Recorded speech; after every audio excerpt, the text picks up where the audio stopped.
when times get hard and people crumble, that it just shows you who they are. It's kind of like when you tell people, when people show you who they are, believe them. Don't try to think that there's something else.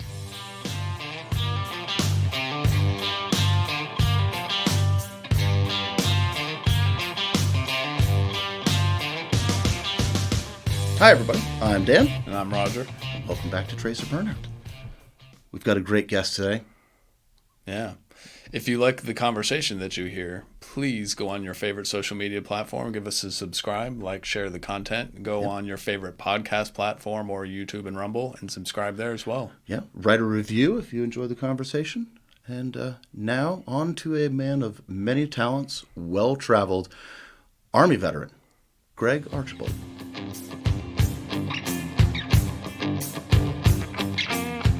Greg, how are you? Thanks for joining us this morning. Hey, thank you guys for having me. This is kind of awesome. I know we've been trying to get this done for a little while, but due to working, it's been good to finally get this done. Yeah, man. You are the first Army veteran that we have sat down in studio with and talked with in the last. Woohoo! Jeez, it's been a while. Yeah, it's been months. Yeah, it's been months. So, what's up with my Army veterans?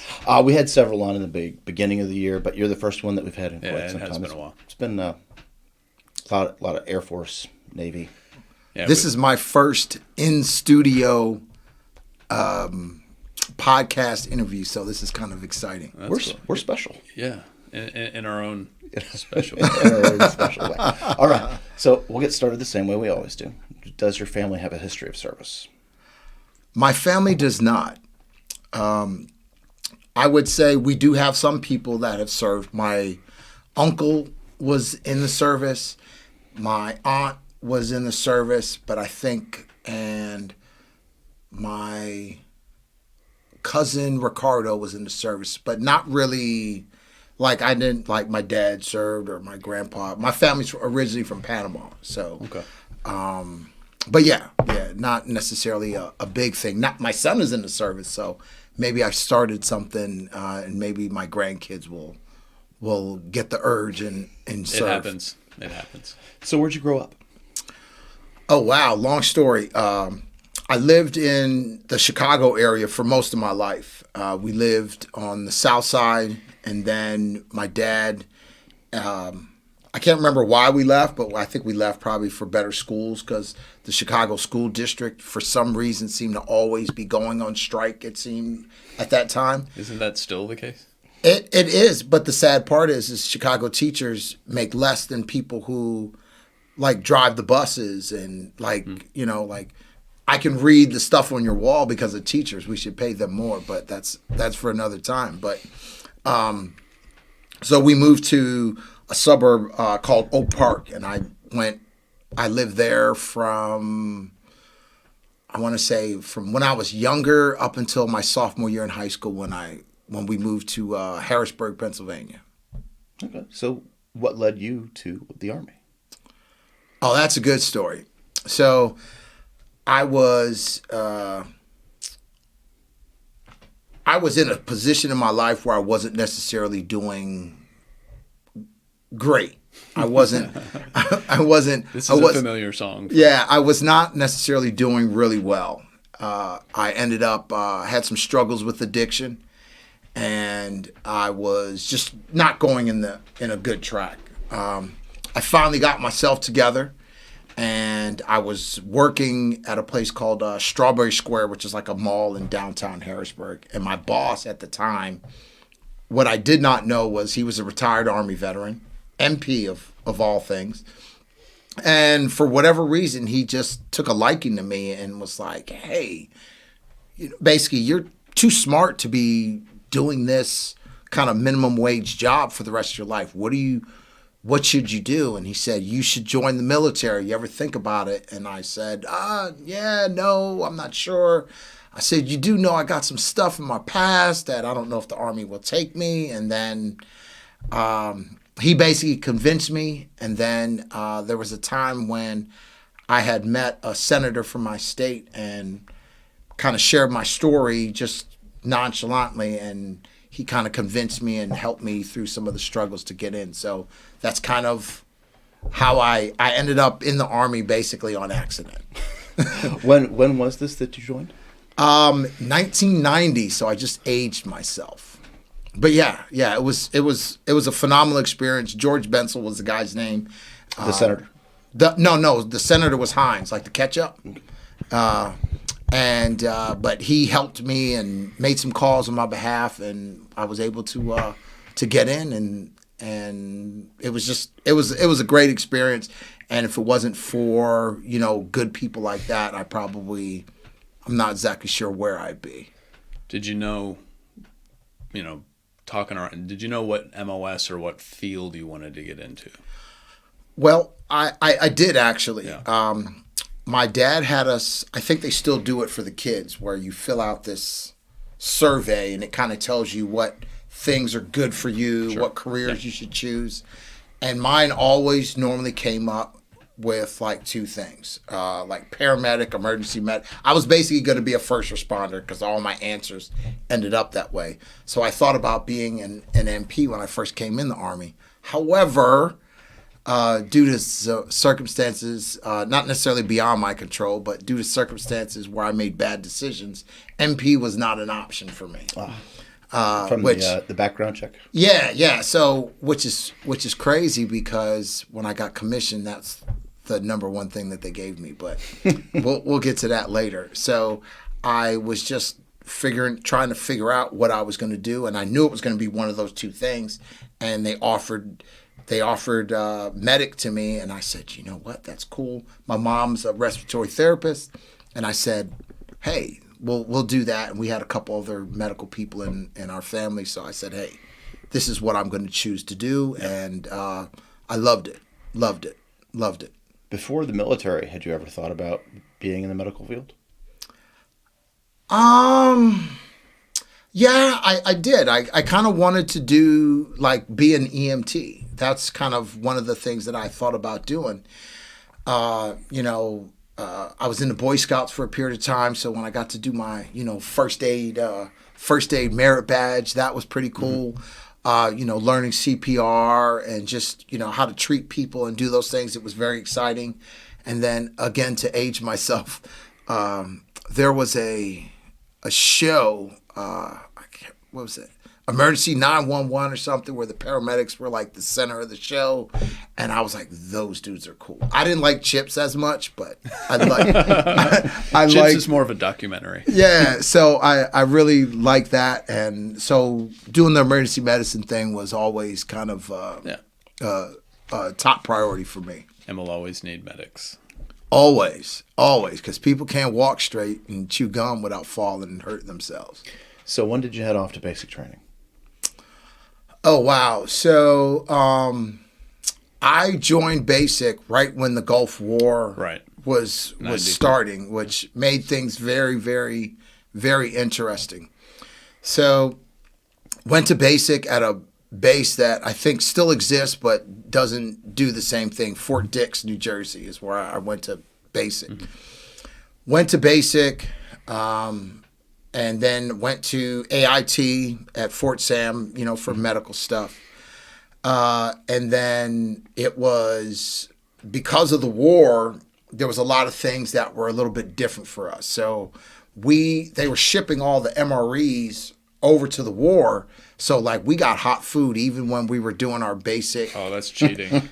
Even though we were doing our basic FTX, we had to do, the tactical chow thing where you're like, okay, cover me, and you go and get the scoops. Go secure a mermaid. Yeah. So we did that.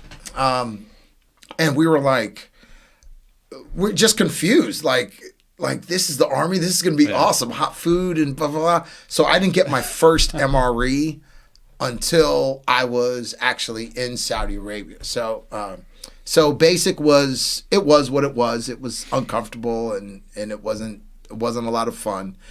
That was back when, I don't want to say it was harder, but it was just harder. Based on what I'm hearing now. The standards were different. Thank you. We'll say that. We'll say the standards were different, and some of the things that were allowed back then, let's just say, would never be tolerated now. You offended that brown round David. Oh, okay, yeah.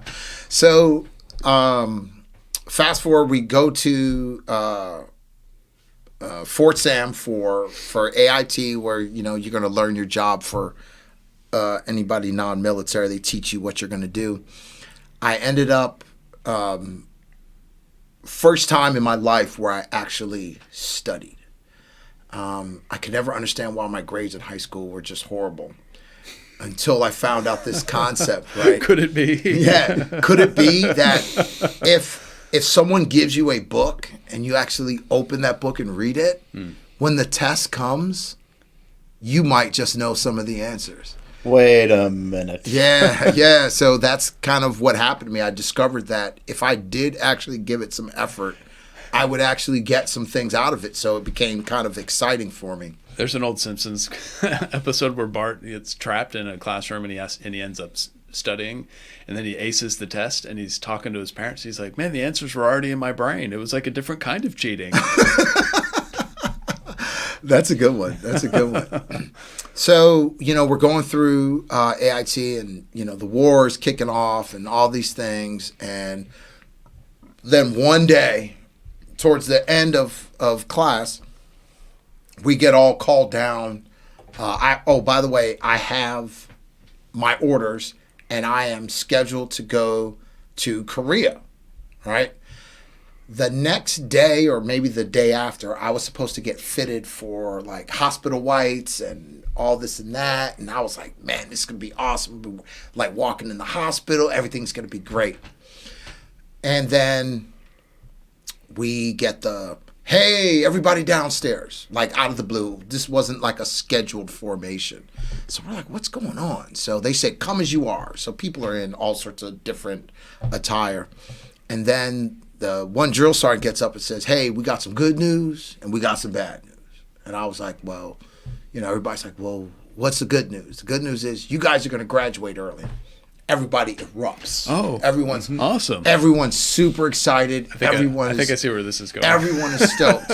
And then the drill sergeant is trying to explain, and he's long talking.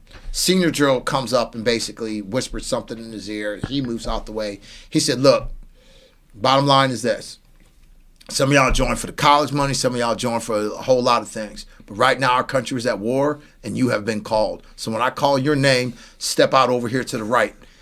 Complete, utter silence. You hear a pin drop. And guess what happens? Who's the first name they call? Archbold, because they call him by Begins with last an A, name. yeah. Archbold. I'm like, Gregory D. And I was like, oh, man. So I'm thinking to myself, I guess I'm not getting them hospital whites no more, am I? No, gonna be changing those in for some chocolate chips. Some I was cookie dough. So I Chocolate literally left basic training. We went to, we graduated early, all of that. We went and got, they split our class in half, and half went to Fort Jackson and half went to Fort Benning. We went, got some gear, zeroed a weapon, put on a gas mask, and got on the plane and sent us to Saudi Arabia. You want to talk about a bus and transportation that was just complete and utter silence, because we were, the whole time we were there, we were thinking, the war is going on, but guess what? We're newbies. We're young. They're never going to send new people to the war. That's what they got. We're just learning our jobs. Didn't Pauly Shore say that in the Army Now, if you remember that movie? Yeah. Mm-hmm. So I had my beginning of my Army career was at a combat patch before I actually had a unit patch. So we went, the Desert Shield, how long it lasted, and then we came home, out processed. Real quick, before we get into your time over there, you were older when you enlisted. I mean, because 17, 18 years old is. Yeah, I was a little older. Yeah. We still had some older cats that was older than me. But I mean, as you get older, you get kind of more stuck in your ways, I guess. Maybe more stubborn, less adaptable to change. Did you have any difficulty adjusting to military life through basic training or through AIT or what have you? I'm gonna say no. Because, and the reason I say no was because the path that I was going on was leading me nowhere.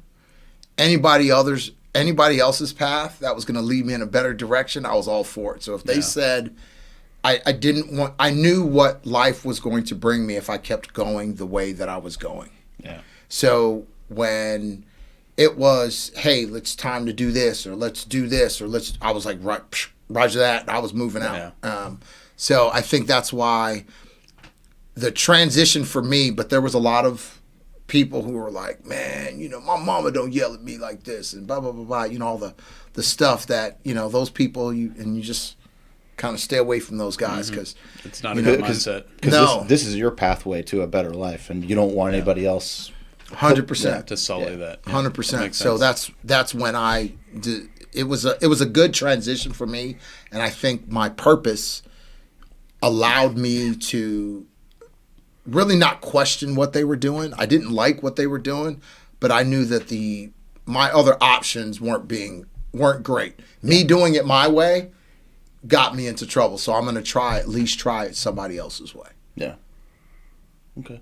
So you graduated early, and you're off to the desert. Off to the desert. So now you got to understand, like, you've got this. I'll never forget it. We're in the back of this deuce and a half, and we literally landed. It's dark. You can't see anything, and you're just like, what did I get myself into? Like, I came in, I needed the college money. I thought I was going to be in a hospital. Like, I am back in the back of this vehicle, dusty. I don't even know where I am at this point. I don't know if we're in Kuwait, we're in Saudi Arabia. Then we don't even by the way, we don't even have rounds in our weapons, and we're in the back of this truck, and I'm like, and then I see, looking out the back of the vehicle, there's a vehicle coming at us, and there's lights, and I'm like, oh boy, oh boy, oh boy. Like, is this where it ends for me? Is this it? And this was just some dude who was driving by, but I went through this whole thing, like the doom spiral. Yeah, the doom spiral, and I'm just like, oh man. So we ended up in this huge circus tent because we were all add-ons. Yeah. And they literally put a formation and said, you guys are going to 1st Infantry, you guys are going to 3rd Armor, you guys are going whatever. And they split us up, and we got on another deuce and a half, and then I ended up assigned to the 3rd Armored Division.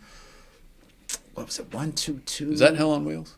No. Hell on Wheels was the second. Old Ironside. So I do get them mixed up. So there's Spearhead, Old Ironside. Spearhead is 3rd Armor was Spearhead. Okay. Yeah, and Old Ironsides is first. Yeah, right, Hell on Wheels was second. And I think at that one point, they used to wear their patches like on their chest. Yep. That's such a tanker thing to do. Yeah, because they said, Patton said we were the best and closest to his heart, or whatever that story is. No disrespect to y'all from I don't want like hate mail or something.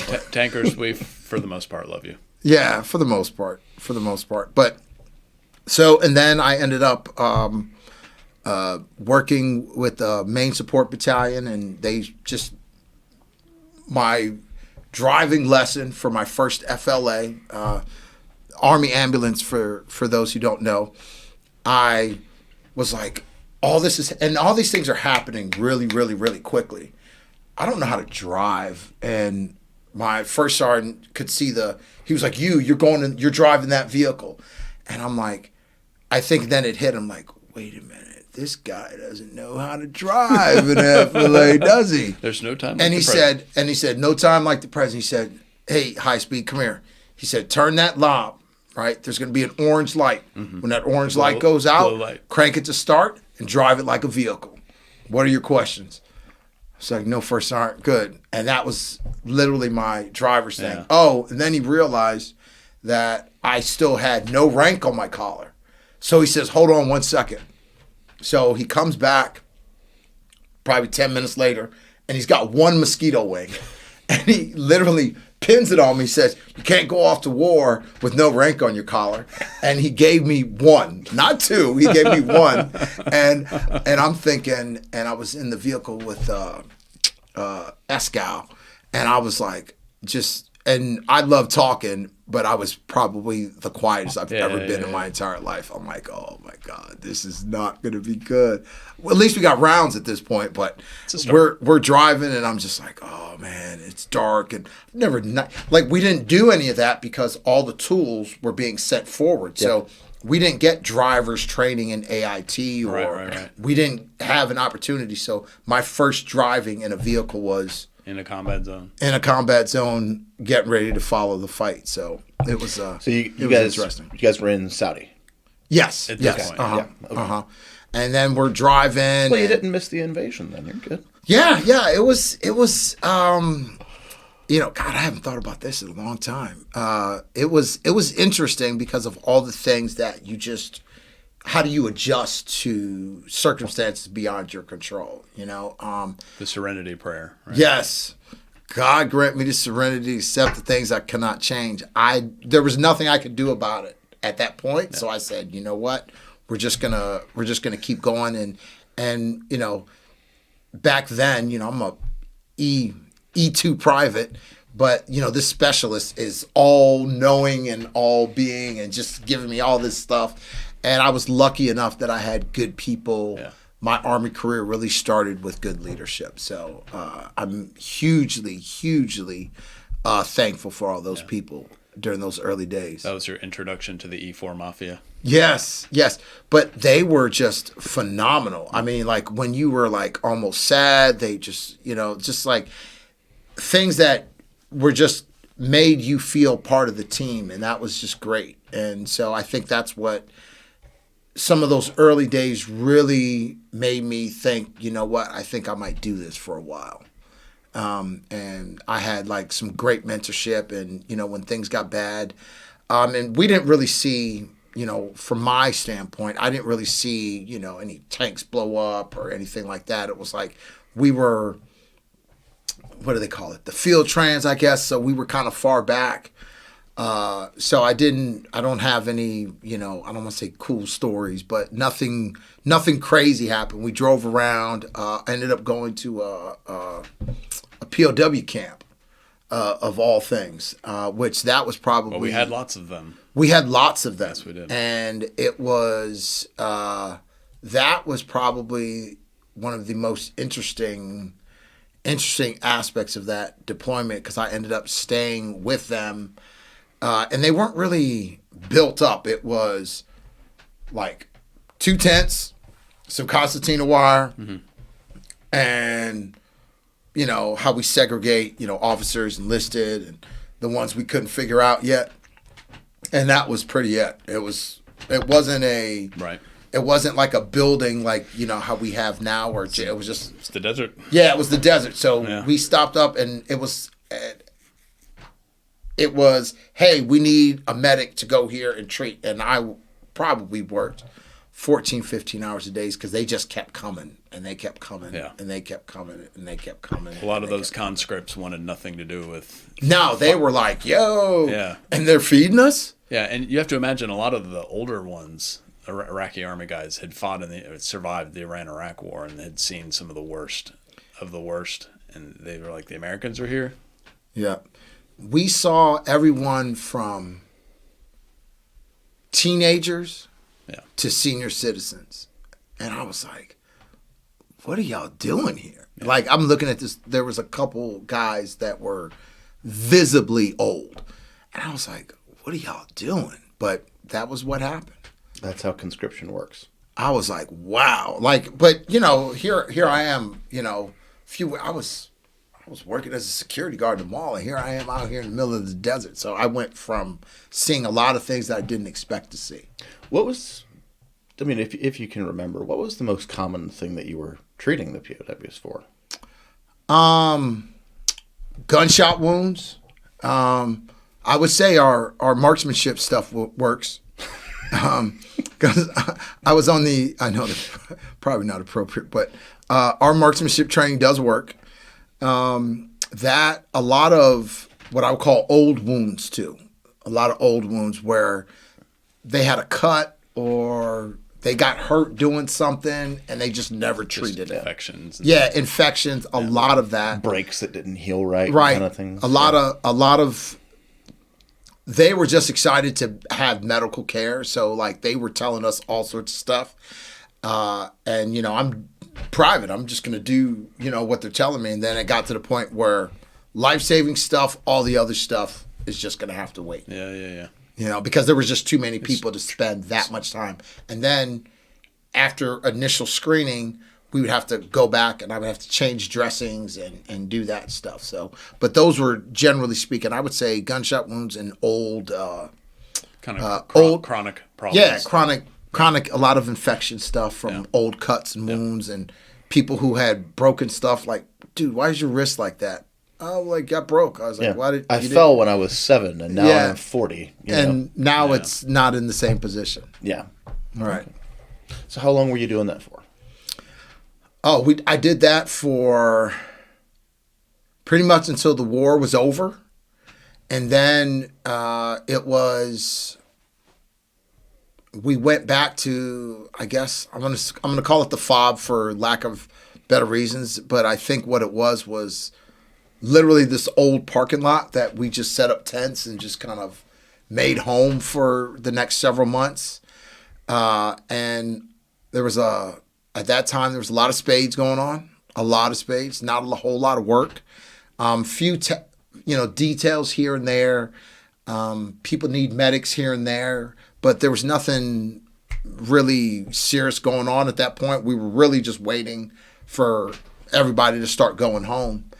And then our unit told us, they said, hey, you guys aren't coming back, because they were from Germany. Mm-hmm. They said, you're not coming back to Hanau with us. All the add-ons are getting on a bus like tomorrow, and you guys are going to go back to the States and out-process and go do some other stuff. So that was it. This is going to be the most important question we ask you today.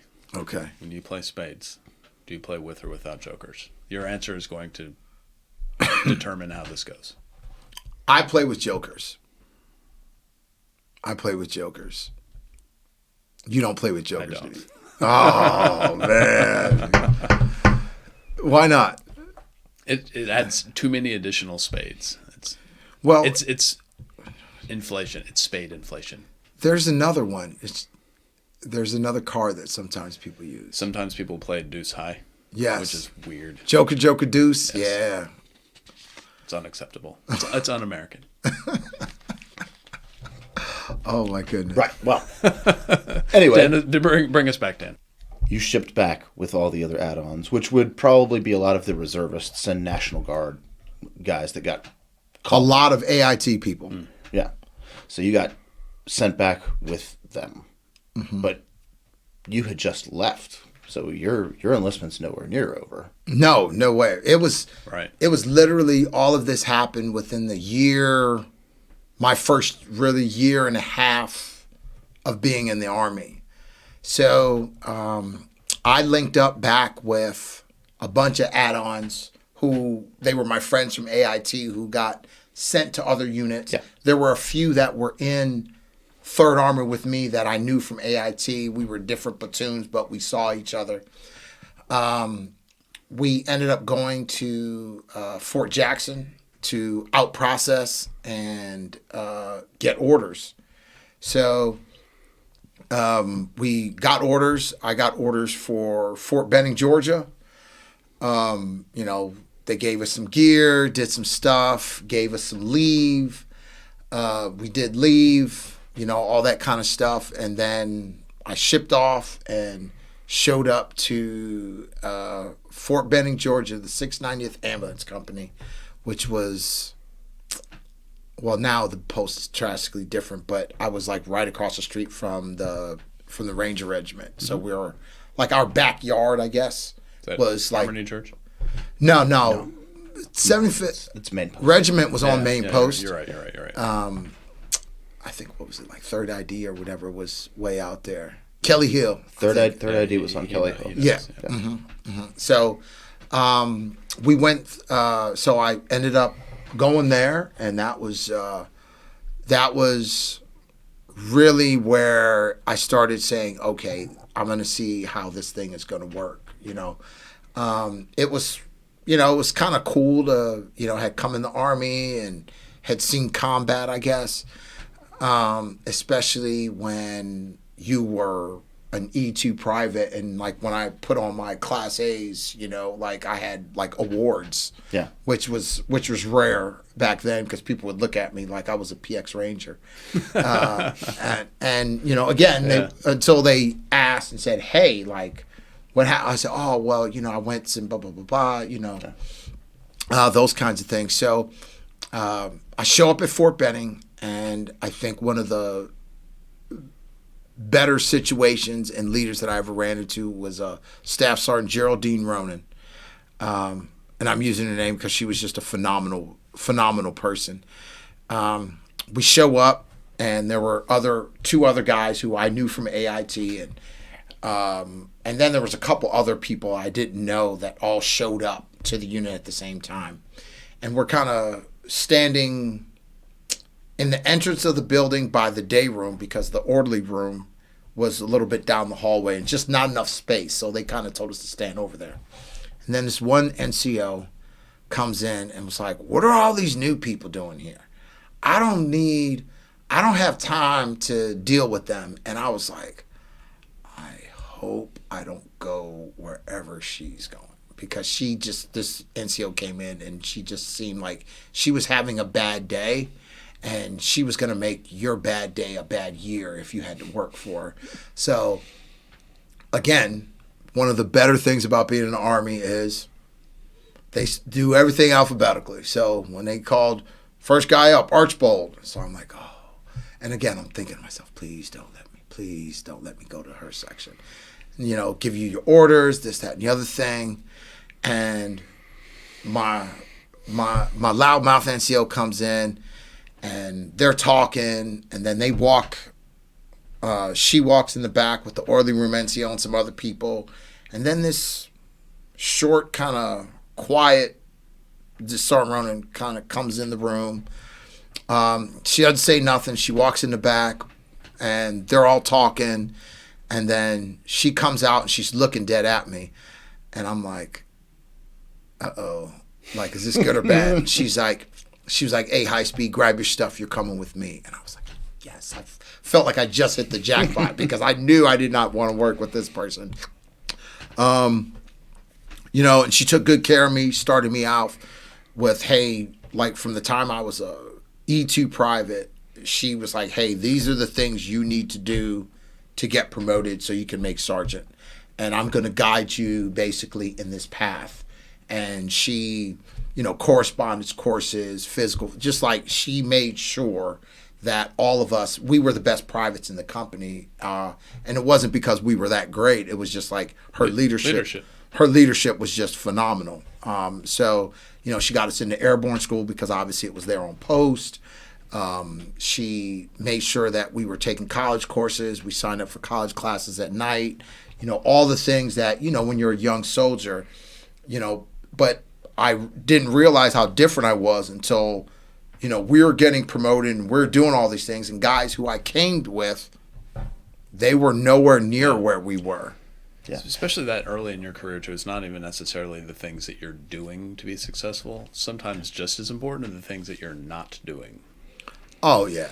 I mean, obviously you're young. You're getting paid pretty decent, especially when you're, living in the barracks. Not a lot of bills. Yeah, not a lot of bills. And, when everybody is, pounding beers, I'm over at Building 1, which is the infantry schools, bunch of classrooms. It was where you went to college classes at night with the university set up in there. And I was in there doing that. I actually was taking college classes at night while I was in airborne school. So I used to have to pay someone to pull my fire guard for me so I could go to class. Oh, nice. Yeah. So early on, I was like, okay, being pushed to, hey, these are, it's, again, success is not about what you're willing to do. A lot of times success is about what you're willing to give up. And I gave up a lot of things so I could see myself in these positions where, because I definitely didn't want to be like that one sergeant, and it was, I looked right. I picked the right, or I got picked for the right team, let's say. When you showed up there to the 690th, how many other people had been forward like you had? And like, because you showed up with some of the guys that you had been with AIT Right. with and had deployed with you, but how many? I would say there was a portion of the company as a whole that had deployed. I didn't know any of this, but there was a portion of the company that had deployed, and I would say about half of us were from either my AIT or they were just separated, for other companies, because we weren't the only AIT company that got sent over. So a lot of people had similar stories, like, I showed up. And like I said, we had combat patches before we had unit patches, and people were like looking at us like, how are these privates? Like, especially ones that didn't deploy at that time, because even though there was a lot of people in the military that went through Desert Shield, Desert Storm, there wasn't as many as you would think, like for GWAT, where nowadays, but now we're just starting to have these young men and women who they're coming in an army that GWAT is not really happening. So everyone's like, where were you during GWAT? It's like, well, I wasn't even in the army during GWAT, So we got a couple guys like that at church. Yeah. They're like, I don't, they're like, people, I'm a pre-GWAT baby, basically, is what they're saying. So I'll never forget the first conversation I had with a young soldier who'd been born after 9/11. It's just, wow. This was years ago, obviously, but oh yeah, I was in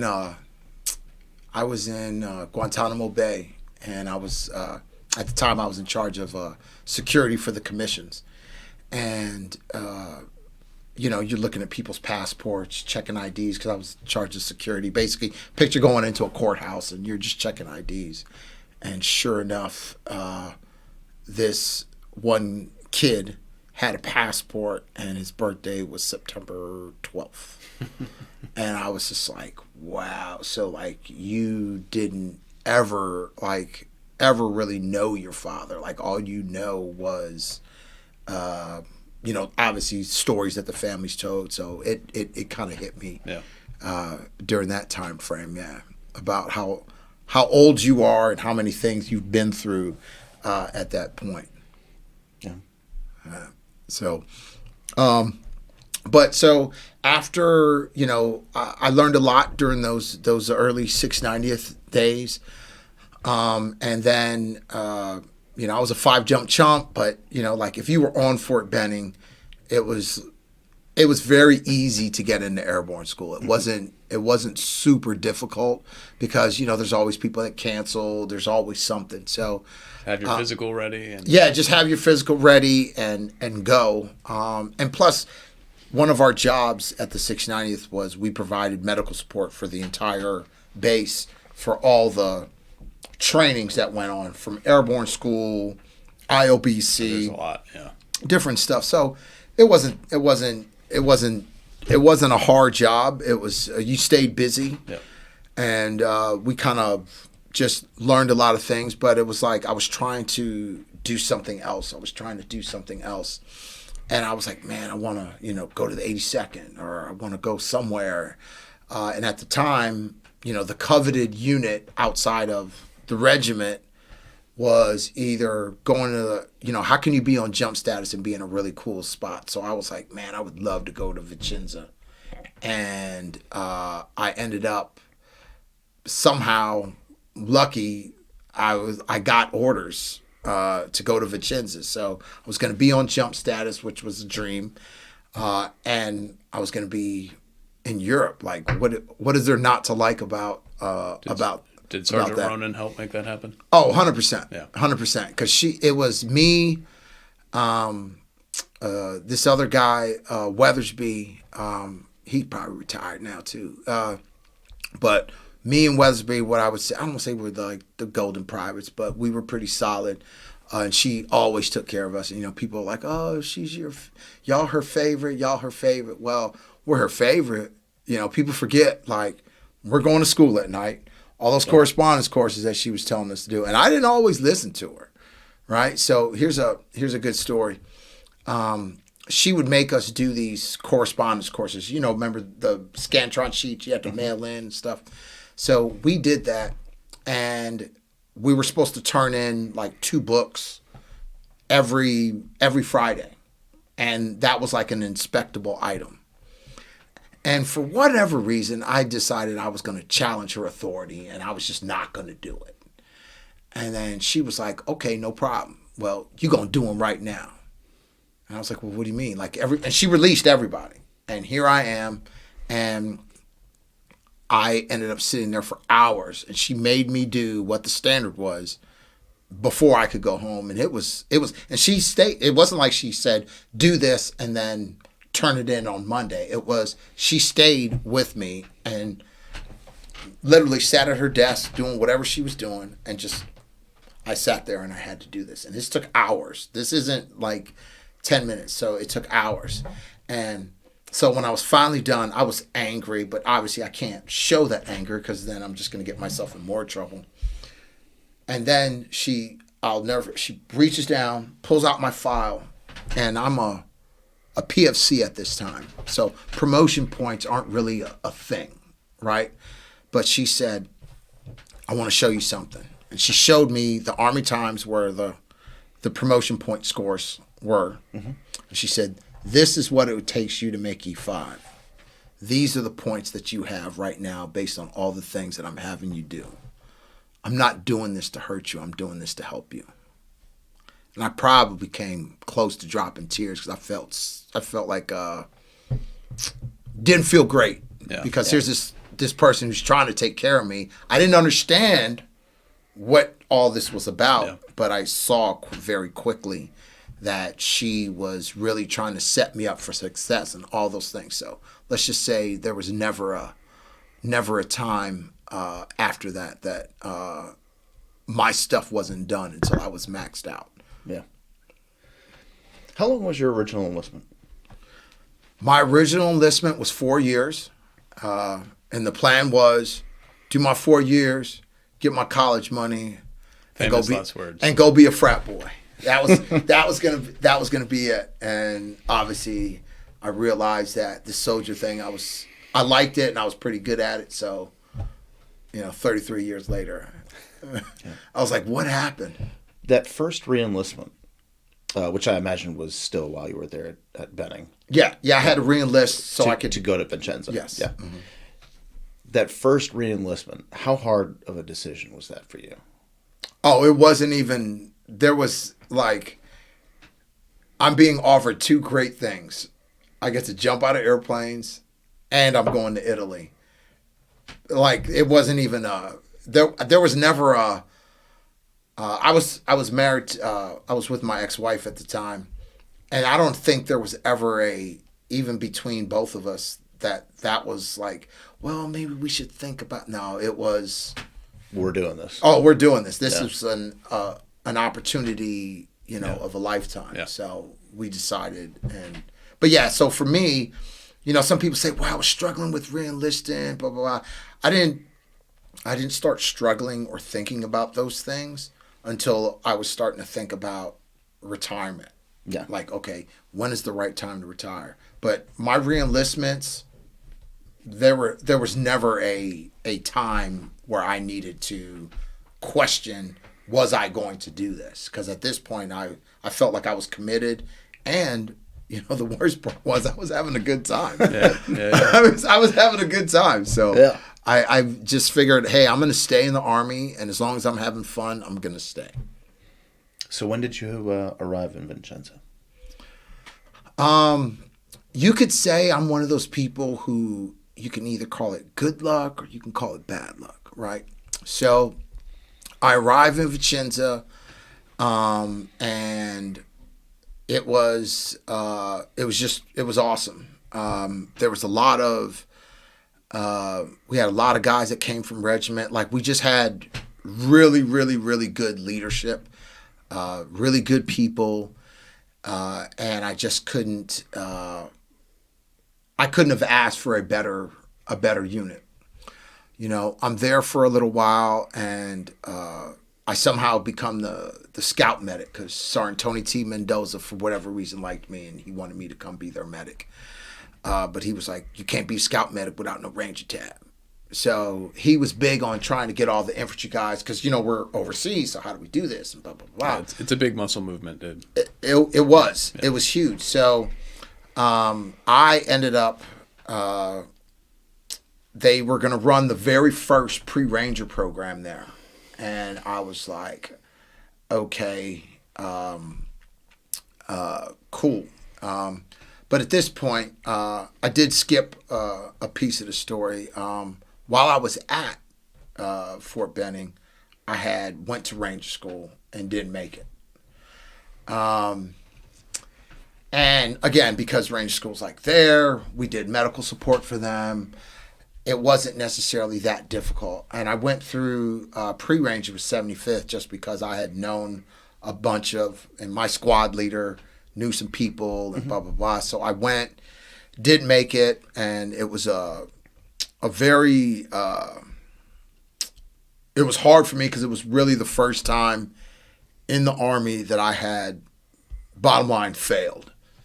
And that was hard to take because a lot of people, when you're in the medical field, Ranger School is not necessarily mandatory or no one really cares about it. Like if you're an infantryman, you don't have a tab, you're looked at least back then, you were looked at differently. If I didn't have a Ranger tab, no one really cared, but I was trying to do some different stuff. As a medic, it helps you stand out.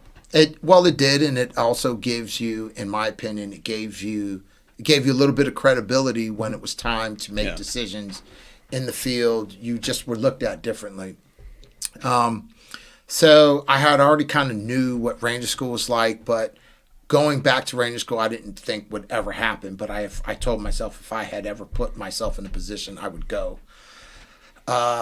So somehow, whatever Sergeant Mendoza did, he's got the pre-Ranger thing going on, and I said I was going to sign up, and he supported it. I don't think anyone thought that I would do well because they were like, yeah, let Doc go. He'll be extra medical support while we're doing it. And then after pre-Ranger was done, based on where you ranked was when you got to go to Ranger School. So if you were at the top, and the best part is, if you at the top, you ended up getting like the spring and summer slots. The not winter slots. And then if you were towards the bottom of the OML, you ended up getting the cold winter slots. So I ended up getting a slot somewhere spring, summertime. I think I ended up actually arriving to Fort Benning. It was like right around 4th of July. So I was like somewhere in the midsummer time frame. That's still pretty hot and miserable though. Oh yeah. There's no good time to go. There's never a good time to go, but I couldn't, there's just no way I could do that stuff in the wintertime. Cause I had been out there for medical support. So I know how cold and wet and miserable you are.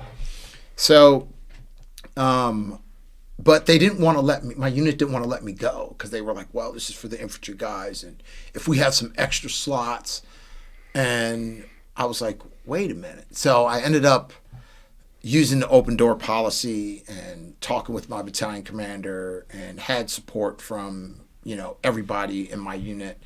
And basically it was, hey, go, but you better not fail. Yeah. It was one of those. It was okay. Oh, yeah. And because, again, there was a thing that was going on at the time. We couldn't get a lot of African Americans into Ranger School. Why? A lot of, I hate to say it, but some brothers can't swim. And that was like a big thing. And even when I went to Ranger School and did the swim test and I jumped in the water, you could see the RIs were like on top of me, and I'm looking at them like, I could swim, man. I'm good. But so there was a lot of, I would say, internal pressure for me to do well, not only because of what I looked like, but because every other soft skill MOS that wanted to go to Ranger School, I was gonna be, I don't want to say the poster child, but I was gonna say, hey, if Doc can do it, then maybe the supply guy can Yeah. do it or whatever. Yeah. So A lot of people Or- are counting on you. Or if you fail, then that's why we don't This is send why we don't- non-11 series. this Yeah. is why we don't send non-11 series. So I can remember then went to Ranger School. Everything seemed to kind of work out, and graduated, and it was just I would say probably one of the biggest accomplishments that I ever had. As far as, at this point in my military career, I was able to see what, leadership was like under some really, really bad conditions. Because, it's real easy to do stuff when all your conditions are optimal. And, for those who are listening or going to watch this, Ranger School is, small unit tactics under some stressful conditions. They take away, some sleep. They take away some food. And when you have all of those things and you're expected to pay attention to detail to a level that is scrutinized so badly, it makes things very, very difficult.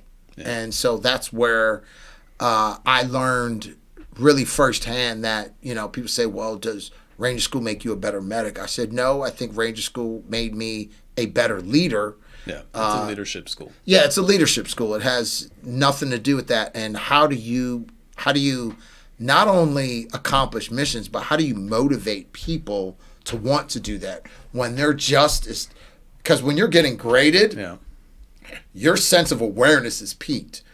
But when you're just out there, like pulling security and you're kind of nodding, falling asleep, and you're doing all these things, it's about how do I motivate that guy who is sleeping to say, hey, this is a mission we got, and you got to keep the whole team motivated, not just you.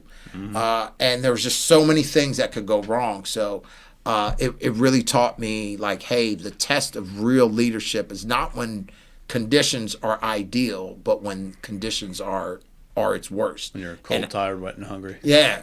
What are you going to do about it? And that was one of my RI's favorite sayings. What are you going to do about it, Ranger? And then you just had to figure it out. So, went through Ranger School, and then went back to Vincenza, and then the Dayton Peace Accord, when Bosnia and all that stuff was kicking off, it was like, everybody was like, I said, man, another deployment? Like, most people go their whole army. Like, at then, you still had, early 90s, you had some senior NCOs, like sergeant majors and some crusty first sergeants who might have done some nom time stuff like that. But it was the biggest things back then, before like the Gulf War and stuff, was JRTC. Commanders were made or broken at the training centers. Yeah. At the training centers. So we did that. So came back, did all those things, and everything was, as far as career-wise, was on track. We ended up deploying to Bosnia, doing the Dayton Peace Accord thing, just kind of keeping things separate. We did that. This is late 90s. What year? Let me see. I went to Ranger School '94, so it was. We'll say mid '90s. Yeah, mid '90s time frame. A lot of those memories are gone. Yeah. So we ended up being in Bosnia. I would say typical kind of FOB style deployment. I was with the aid station, so I wasn't necessarily out on patrol a whole lot.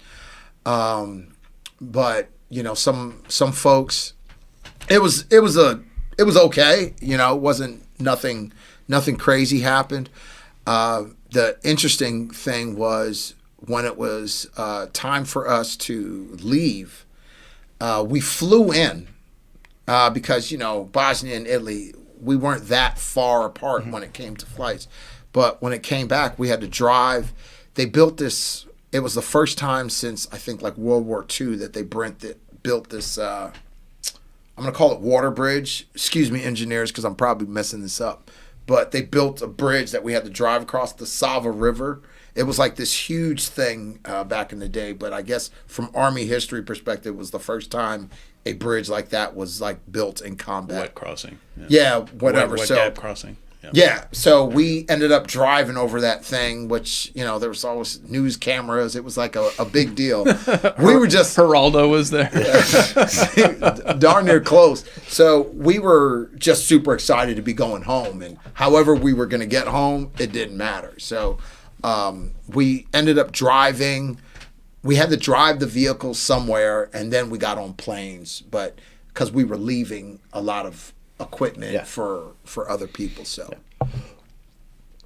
can you compare your deployment to the Balkans with Desert Storm, Desert Shield? Like, obviously you were in an aid station versus, you know, being in a POW camp, you know, much more combat in the in Desert Storm, Desert Shield than there was in the Balkans, as far as U.S. forces are concerned anyway.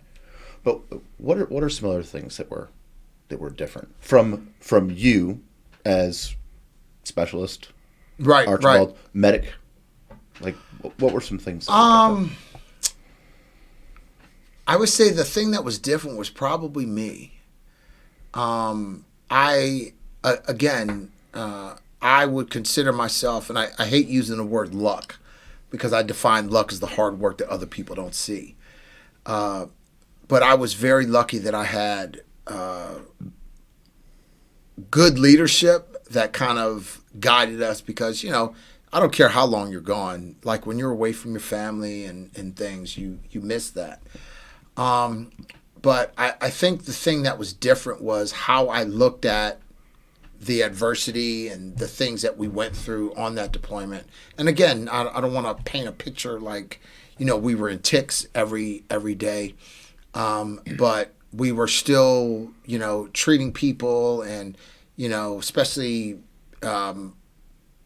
like medics don't get a break. Like people still get sick from normal sick stuff, or people, you know, sutures from slamming their fingers in car doors or burning themselves or sawing off something from building, you know. Spraining an ankle on on a like run, you don't get you don't necessarily get a break. You know, like if you were artillery, we're not shooting artillery today. I'm pretty much not doing a whole lot, but we worked regularly. So for us, the good part about that was that the time seemed to fly by because we were busy and we were training. So it was pretty good. But I think for me, the biggest thing was my mindset, the difference between being a young private and, wow, I'm in the Army now, and oh my goodness, okay, these are things that I have to start thinking a little bit more because they're expecting me to think a little bit more. And I wanted, you know, Wilson and Phillips and those NCOs to look up at me, and Greg's, you know, I wanted those guys to look at me like I was somebody. So I was trying to take a little bit more I didn't want to take, you know, their kindness for weakness, and I wanted to be, you know, making sure that I learned everything that I needed to learn, and so I could contribute better. So I would say out of the two deployments, I would say the biggest thing was me. All right, let's go ahead and take a break real quick. Cool, sounds good.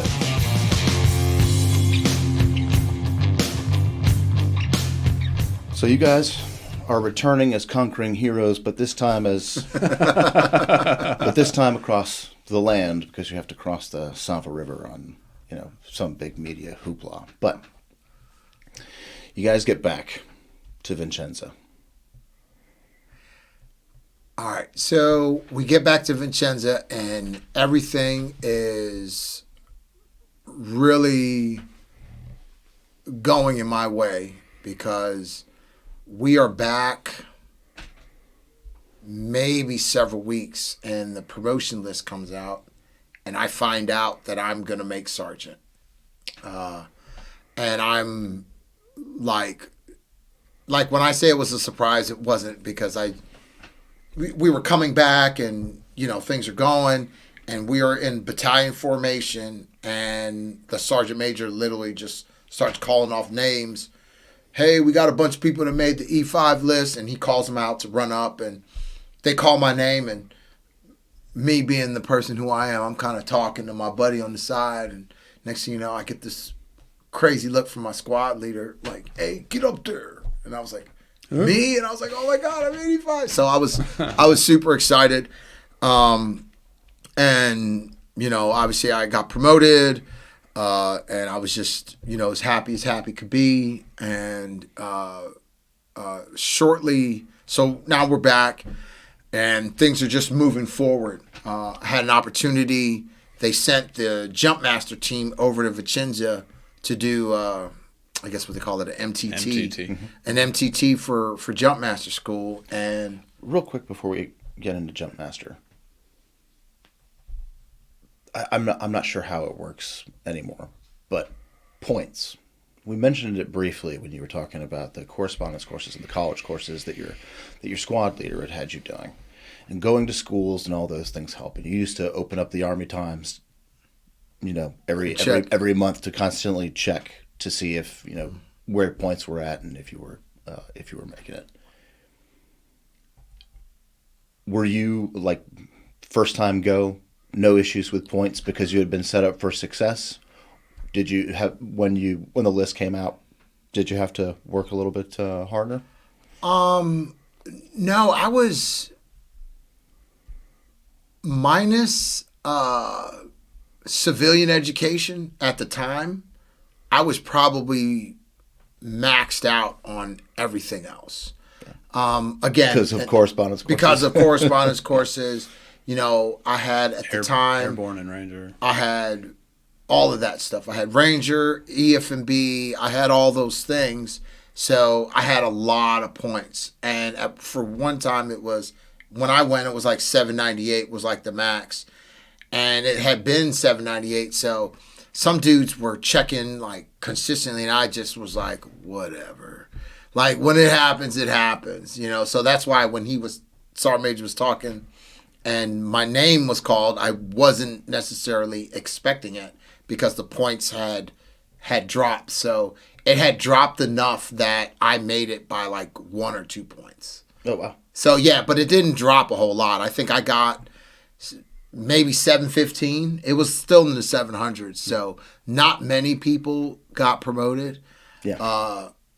At least out of, like, I was the only one from my platoon. Yeah. At that time. Well, there are fields in the military that there's only so many spots for promotion. And for those spots to open up, the person then holding it has to be promoted or has to get out or reclass or whatever the case is. That spot has to be open. And medic is one of those fields. Yes. So well, it was hard because for the longest time points were just maxed out. Mm-hmm. So I can remember being a young guy listening to NCOs like, man, I missed it by 2 points or I missed this. And people say, well, the points need to drop. My philosophy was more on I need to chase and get more points. Mm-hmm. Because if I sit there and wait for them to drop, it's never going to happen. Yeah. So, but it was frustrating. So that's frustrating to the point where I just didn't look in the Army Times. Like I wasn't super excited every month. Like, oh, the cutoff scores are posted. It was like, they're 798, man. They haven't changed in the last 3 months. So when we came back from deployment, I wasn't necessarily really thinking that these things were going to change. Like, oh, yeah, we went to Bosnia. The points are going to drop magically. Yeah. No. Well, post-deployment, you'll see a surge of people getting out for every deployment. So post-deployment, the points dropping is to fill those positions from the guys that left. Well, see, you're smarter than me, man, because I would have never thought about the concept of people, saying, look, this is it for me. But we saw that a lot in GWAT, too. Yeah, for sure. So, absolutely, yeah. But you're on to bigger and better things now because you're going to be a Jumpmaster. Yes. So, which was interesting, and I had my squad leader at the time, a guy named Mark Wilson, who's what I would call him, and I want to say it was Butcher. Oh my goodness! But those two were. Wilson was like Mr. Jumpmaster. Like he had born and raised, I think, at Bragg like his whole life. So I think that dude was born with a parachute. He was, I think, super excited, but very hard on me about making sure that I was prepared for this opportunity. Because again, when you're a support MOS in the infantry, there's I don't want to say bravado, but there's a bit of, hey, we can hang with the big dogs kind of deal. So, again, here I am in a position where everybody, a lot of people are rooting for me, but I think, quietly there's some folks that like, nah, this dude, he just went to Ranger school. Like, he's got to fail at something. You know what I mean? So that was a great opportunity. And then we got lucky because the Secretary of the Army happened to be coming to post on a visit.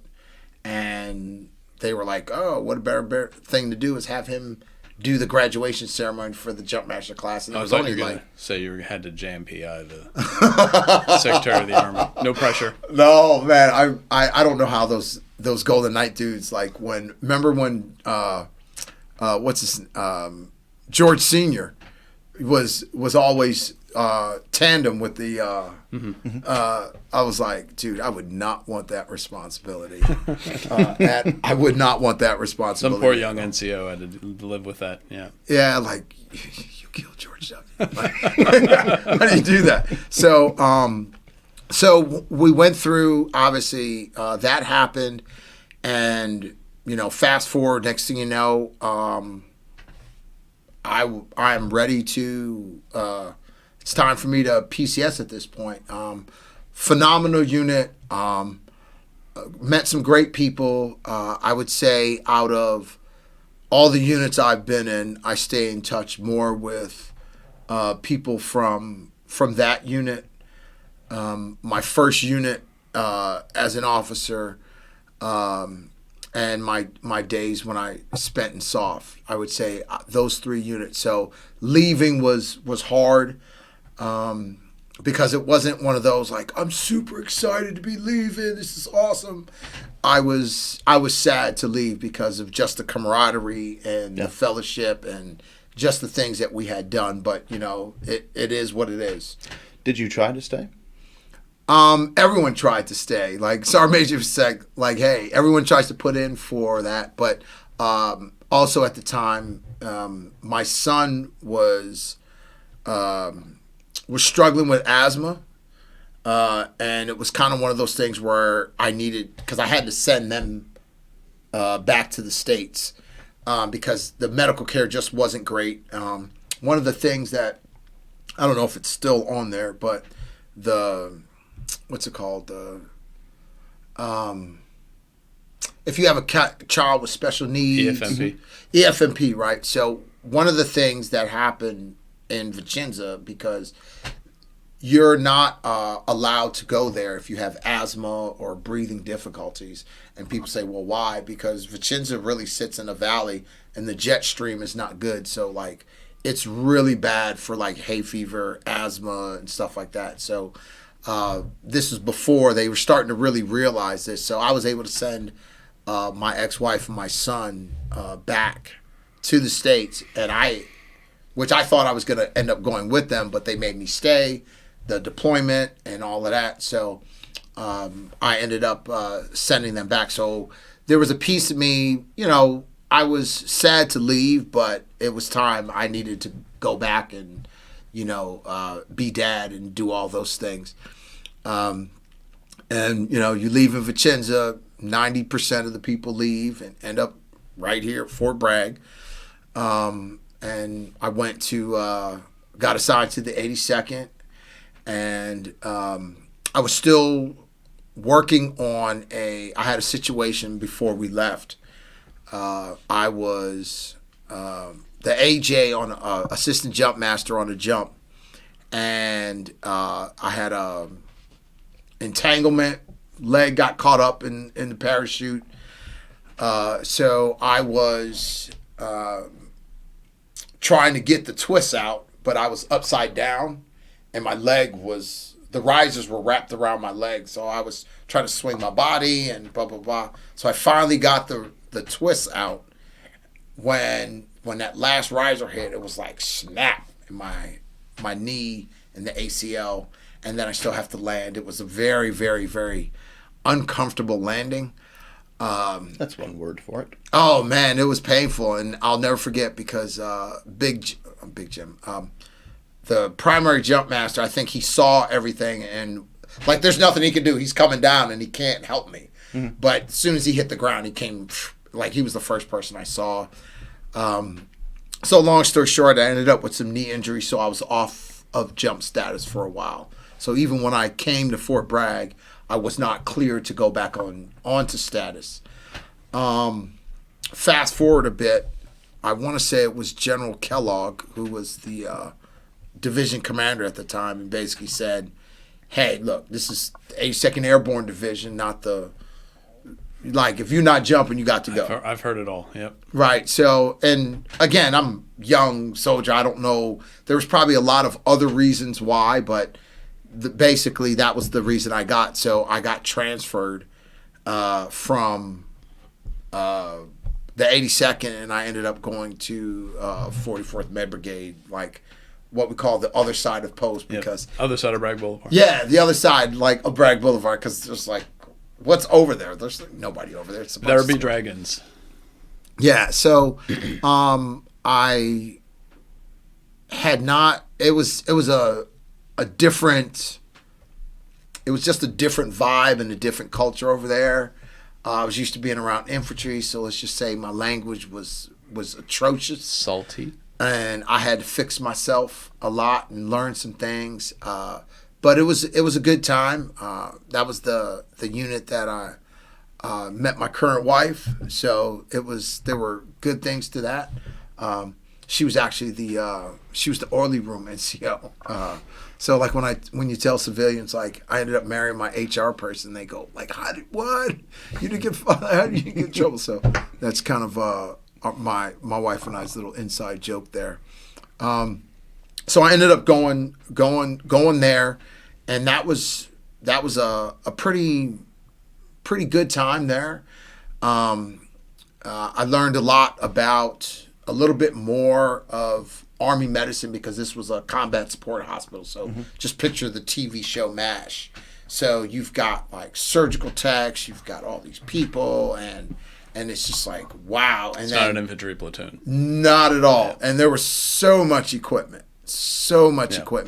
And attention to detail is when I really, really, really started to see, because you've got all these different platoons when it's time to go to the field and you're setting up these tents. And these tents have to be perfect because you're setting up your tent here and then another platoon is setting it up over there, and they all have to line up perfectly because, you know, it's a hospital. You got to run electricity, you got to run water, you got to run all these different things.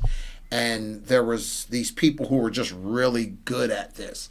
But it takes days to set this up, like, because you've got the outside tent, you got the liners, you've got the water pipes, you've got all these different HVAC. All. Yeah, it's and all that stuff. They're dropping the HVACs to line up basically. So like if your tent is wrong, like it's kind of gives you a good perspective on how your little piece fits into the bigger picture. Yeah. Like what you're doing is important.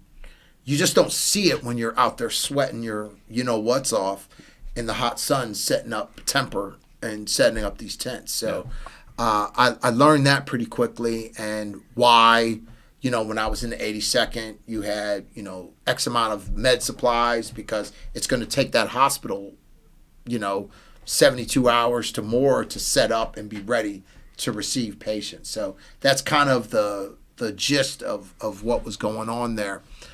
Was that a welcome change? Being away from the infantry guys and being part of this, the hospital? No, I didn't want to leave. I was enjoying myself. But I think from a career perspective, I needed to do it. Mm-hmm. I fought it as much as, fighting could. But, like when you're the commanding general, like what you say goes. I don't hold nothing, General Kellogg. If you see this, I'm not holding it against you. But I didn't necessarily want to leave.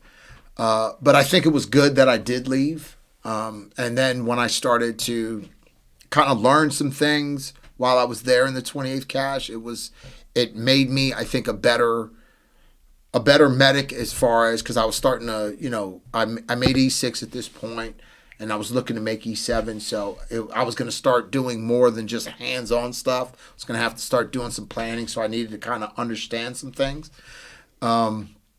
So all that happened. Our unit was, the 28th Cash was getting ready to deploy somewhere. I can't remember where it was. It's still the late 90s, right? Yeah, it was. Not Haiti. No, they were getting ready to go somewhere, and I didn't go because I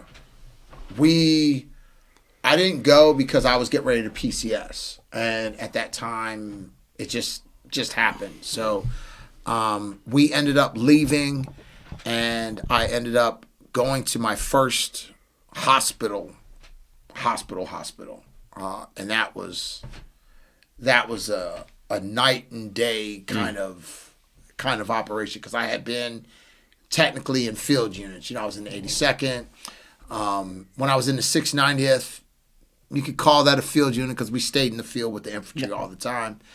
And now I am in a hospital where, it was a lot of, it was such a culture shock for me, because like people are calling people first names. Like, what are you doing? Like, did y'all forget y'all were in the Army? Like what's like it was just a very, very relaxed atmosphere. Right. And I used to be so frustrated because like you guys aren't seeing the Army the way I see the Army. But the purpose, when it comes down to leadership, it's not like, your job is to motivate people to get them to do a specific task, whatever it is. And if you're not able to do that, you've got to adjust. You can't expect your team to change because you can't motivate them to do things. Yeah. So I was able to do that. Which hospital did you wind up at? Fort Hood, Darnell. Darnell. It's a great place. The greatest. Oh, you guys been there? I've done TDY. I was never assigned there. I've done TDY at the great place. Yes. It was, Fort Hood was not a bad assignment at all. It was cool. I had a good friend who had a boat, so we did a lot of boating and stuff. So the assignment itself was good. I worked in the family care clinic, so just for non-Army folks, just picture like urgent care. I did that. Children running a fever and stuff like that. Yeah. So that wasn't too bad. I was in the main hospital, and so then you finally got to wear your whites. At that point, I was not able to wear that. Some of the rules changed, so I never actually wore hospital whites. Out of all the time You missed out. I know I missed out. So I worked in the main hospital for a while. And then I don't want to say promoted or whatever, but I ended up moving to run my own TMC. So when I was in the main hospital, I was like the 2IC, which was interesting. Again, learning a lot of administrative stuff, learning some different things. But I ended up moving out to what they call West Fort Hood, and I was able to kind of run my own shop, and that was awesome. How long had you been at the hospital before you were given your own TMC, your own troop medical? Probably, say about a year and a half. Would you, from your experience, would you say that's pretty much the norm? I would say yes and no. I think I got the job because they felt I could do the job, but I also think that we were short E7s to do that, because I I was working at the family care clinic at the hospital. And I was told that, hey, you're going to run this. So I'm thinking, man, as an E6, I get this NCOER and this E7 billet. This is going to help me. And I'm doing inventories. I'm setting up this clinic the way I want to, and everything was phenomenal. Then Master Sergeant comes in. It's like, hey there, Ranger. I need to talk to you for a minute. And I'm like, cool, what's up? I'm not thinking nothing's happening. He said, hey, basically this E7 is coming in and he's taking this clinic and you're going to have to work for him. And that hurt. That stung because I had set up everything the way that I wanted it. And it just got taken. It was like, you just gave me the dream job and I mentally had it for like a week and a half, 2 weeks, and then I'm done. Yeah. A caretaker. Yeah. So that stung a little bit.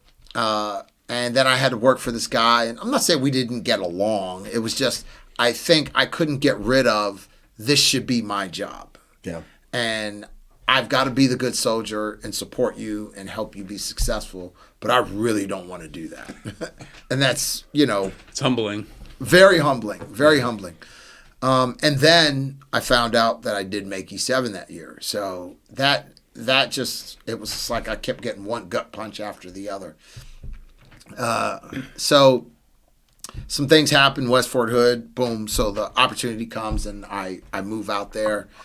And I had a Rayfield, my doc, who I would go later on to work with. I'll tell you about that later.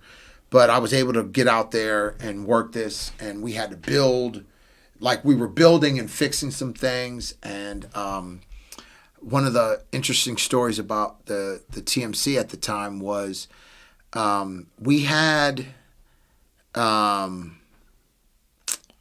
want to say they were pilots that went down and got captured. And they were released. They were, I want to say pilots during This is Balkans.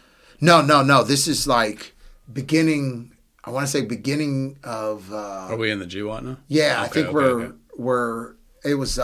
They basically were released, and I get this call in the middle of the night, like, "Hey, they got to do their repatriation physicals," and I'm like, I didn't realize that these guys were from a Fort Hood unit, so they came back through, and George W. had the house out in Crawford, and he was a huge. I don't know if any NCOs from the Audie Murphy Club will listen to this, but he was a huge like Audie Murphy fan. So like, you would think like, oh, they would gather up a bunch of officers and stuff to go hang. Nah. The Audie Murphy Club would send people, and Mrs. Bush would like cook breakfast for him, and he'd do PT with guys, and just a good thing because he was like right there. So, but anyways, totally digress. We ended up going to do that, take care of those guys. So I got a chance to meet like probably a whole bunch of senators and a lot of big wigs. And that was a good experience, learning people, making connections. But I still had the desire, even though I had my own clinic, that I wanted to go back and do medicine in the line. So I applied for a medical platoon sergeant job with 3-7 Cav. And I used to see those guys they just had the whole infantry. I just wanted to be part of that. So I applied, interviewed, but they picked somebody else. And I was just like, I think the other guy got picked because he had like more Army experience than me or whatever it was. But that was okay, because this is kind of a flip that happened. Was I had done some augmentee work in the soft community, and the guy that I was working for, Pineapple, Sergeant Major Perez, said, "Hey, do you want to come back?" And I was like, yeah, I want to come back. So long story short, I interviewed, tried out, and I left Fort Hood kind of early. And I ended up coming back to Bragg. So this would be, I want to say, second visit to Bragg. And I went and I got a chance to work in JSOC for probably about 8 years. And that was probably one of the better assignments that I've ever had. So it's a Joint Special Operations Command, Yes. and this is still in the early 2000s. Yes. Had we gone into Iraq at this point? Yes. Okay. Yes. Okay. I had Sorry. Both my battles. to kind of set the stage a little bit better than what I did. When I arrived, I could remember I was working in the hospital, and I had and I don't know if we'll ever see this, but my buddy's name was Larry Hilliard, right? And Larry Hilliard, great dude, but he was scared of heights, right? For some reason. And he didn't like elevators either. So he wouldn't go in the elevator. So like when he would have to go get supplies down in the basement in the medical logistics, he would take the stairs and I would take his supplies up in the elevator. So I'm with Larry and we're walking and we're going by his break room and all his civilians are like in the break room watching the TV. And I'm like, what are y'all doing? It just looked odd, right? But we didn't pay no real attention. So I get Larry, he gets his supplies, and I go back to my clinic. And I'm like, yo, like what is everybody doing? They said, hey, a plane hit the towers. And I said, what? Like, and I'm thinking, how is that possible? And then I'm watching the TV and the second plane comes in. I said, oh. I said, this wasn't. It's on. Yeah, this wasn't an accident. Yeah. So, and I immediately try to call, since I was an augmentee with them, I immediately start calling. I can't get one phone line through to Fort Bragg at all. And I'm like, oh, man. So I knew I was trying to, I guess, find my way into the fight. That way wasn't going to work.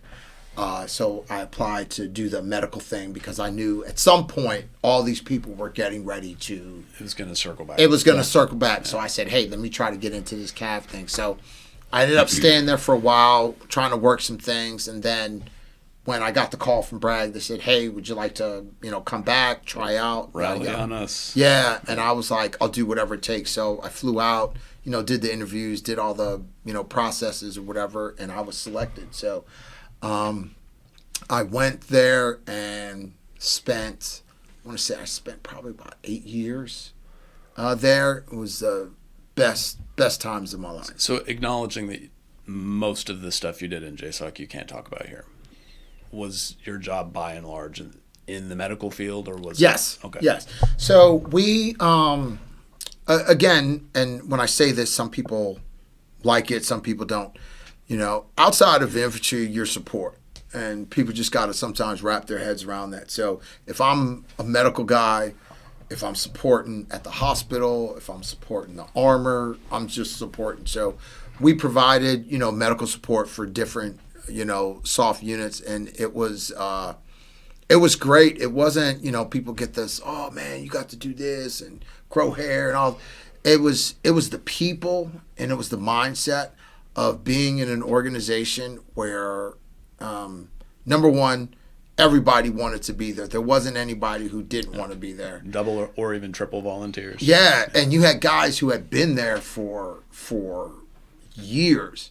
I know guys who still are there when they were staff sergeants and made it to sergeant major and who are now GS 14s or 15s in the same command. So that place really taught me a lot about leadership and how things should be.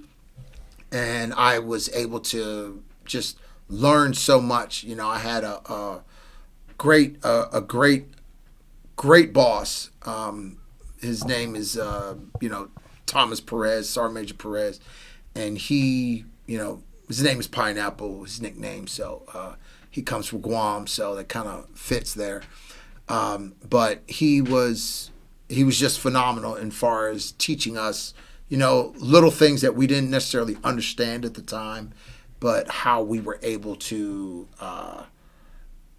come from being one place and mastering techniques, everything from being able to go through your aid bag blindfolded. And because why? You're going to operate in the dark. Never understood why, but, you got to be able to do IVs in the dark. You got to be able to do things under nods. You got to be able to do these things because you're never going to have perfect conditions to do medicine because everyone's going to come to you.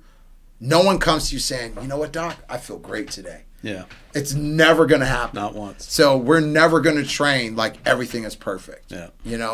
So I had that, and I had the people that I had the opportunity to work with are still some of my closest friends that I have today, and the senior leadership and just everything, learning, teaching me how to plan and get past certain things. It was just I can't say enough about that community and how they helped me, when I needed it. And I say that unit is the gift that keeps on giving.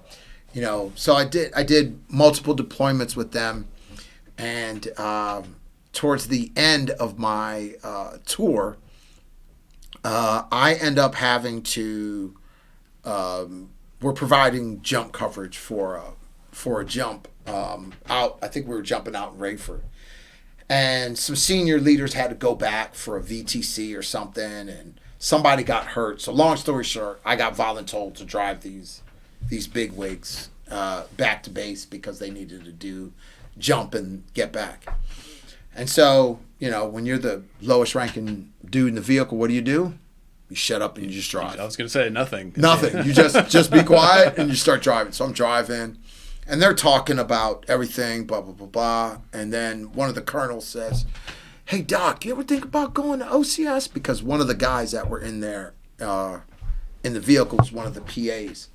And for those who don't know, early on in the Army, many of the PAs were all former 18 Deltas, which is Special Forces medics who went on to go to PA school. So now it's not like that, but early on, most of the PAs throughout the Army were all former 18 Deltas. So he talked about, what it was like transitioning from being enlisted to being commissioned. And so we were talking. I said, nah, that's not my thing, blah, blah, blah. So I'm kind of talking to them or whatever. Well, the next day, there was a document, the pamphlet, DA PAM, that covered OCS, and it was sitting on my desk. And it was like, hey, come see me after you read this, which this colonel was telling me about it. So I was like, you know what? I could do this, And I started thinking, like, how would it benefit me and how could I do this and blah, blah, blah, blah. And then I said, well, let me think about it, right? So I started really reading this thing, and then really it hit me, my GT score wasn't good enough. So I was going to have to go back to... retest. Yeah, I was going to have to go to BSEP, which I don't even think they have BSEP anymore. I think the budget let that fall. So I sign up for BSEP. I go, and I'm studying, I'm practicing. I take the test. Don't raise my score high enough. So if you don't know, the Army only allows you to take that test like so many times. So I'm thinking, hey, my dreams of OCS are over. But I said, you know what? There's got to be a way. Because where there's a will, there's a way. So I decide I'm going to find another way to get in. So I find out that, hey, I can get one, but I need to get my, I want to say it was my company commander, battalion commander, to sign a waiver to let me take the test because they wanted me to wait 6 months. I'm thinking, if I don't do this now, it ain't going to happen. I'm getting older and the Army happens, so I need to find a way to do this quickly. So then I go and I take the test. And, I go back, and I even got private tutors. I do all these things, and I'm to everything to say I'm not leaving anything to chance. What was it? The fast class? Yeah. You used to be able to take. Yeah, I was in that the class. which was the prep to do it. Yep. So I went through that right there on post, back where old 18th Airborne Corps and all those old buildings were at. And I went and I took private tutoring. I got extra. I did everything that I could do. I took the test, and I was short at one point. I was short at one point, and at the time, they weren't cutting you any slack. So I was a little disappointed. Well, a lot disappointed. Let me just be honest. I was a lot disappointed because I had put so much into it, and at this point, there's nothing else I can do.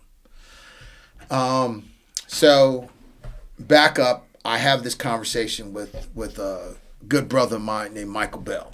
And when I was thinking about the whole OCS thing, I was sharing with him. And long story short, he had less problems with his packet than I did. So he was already in OCS at this time when I'm still struggling.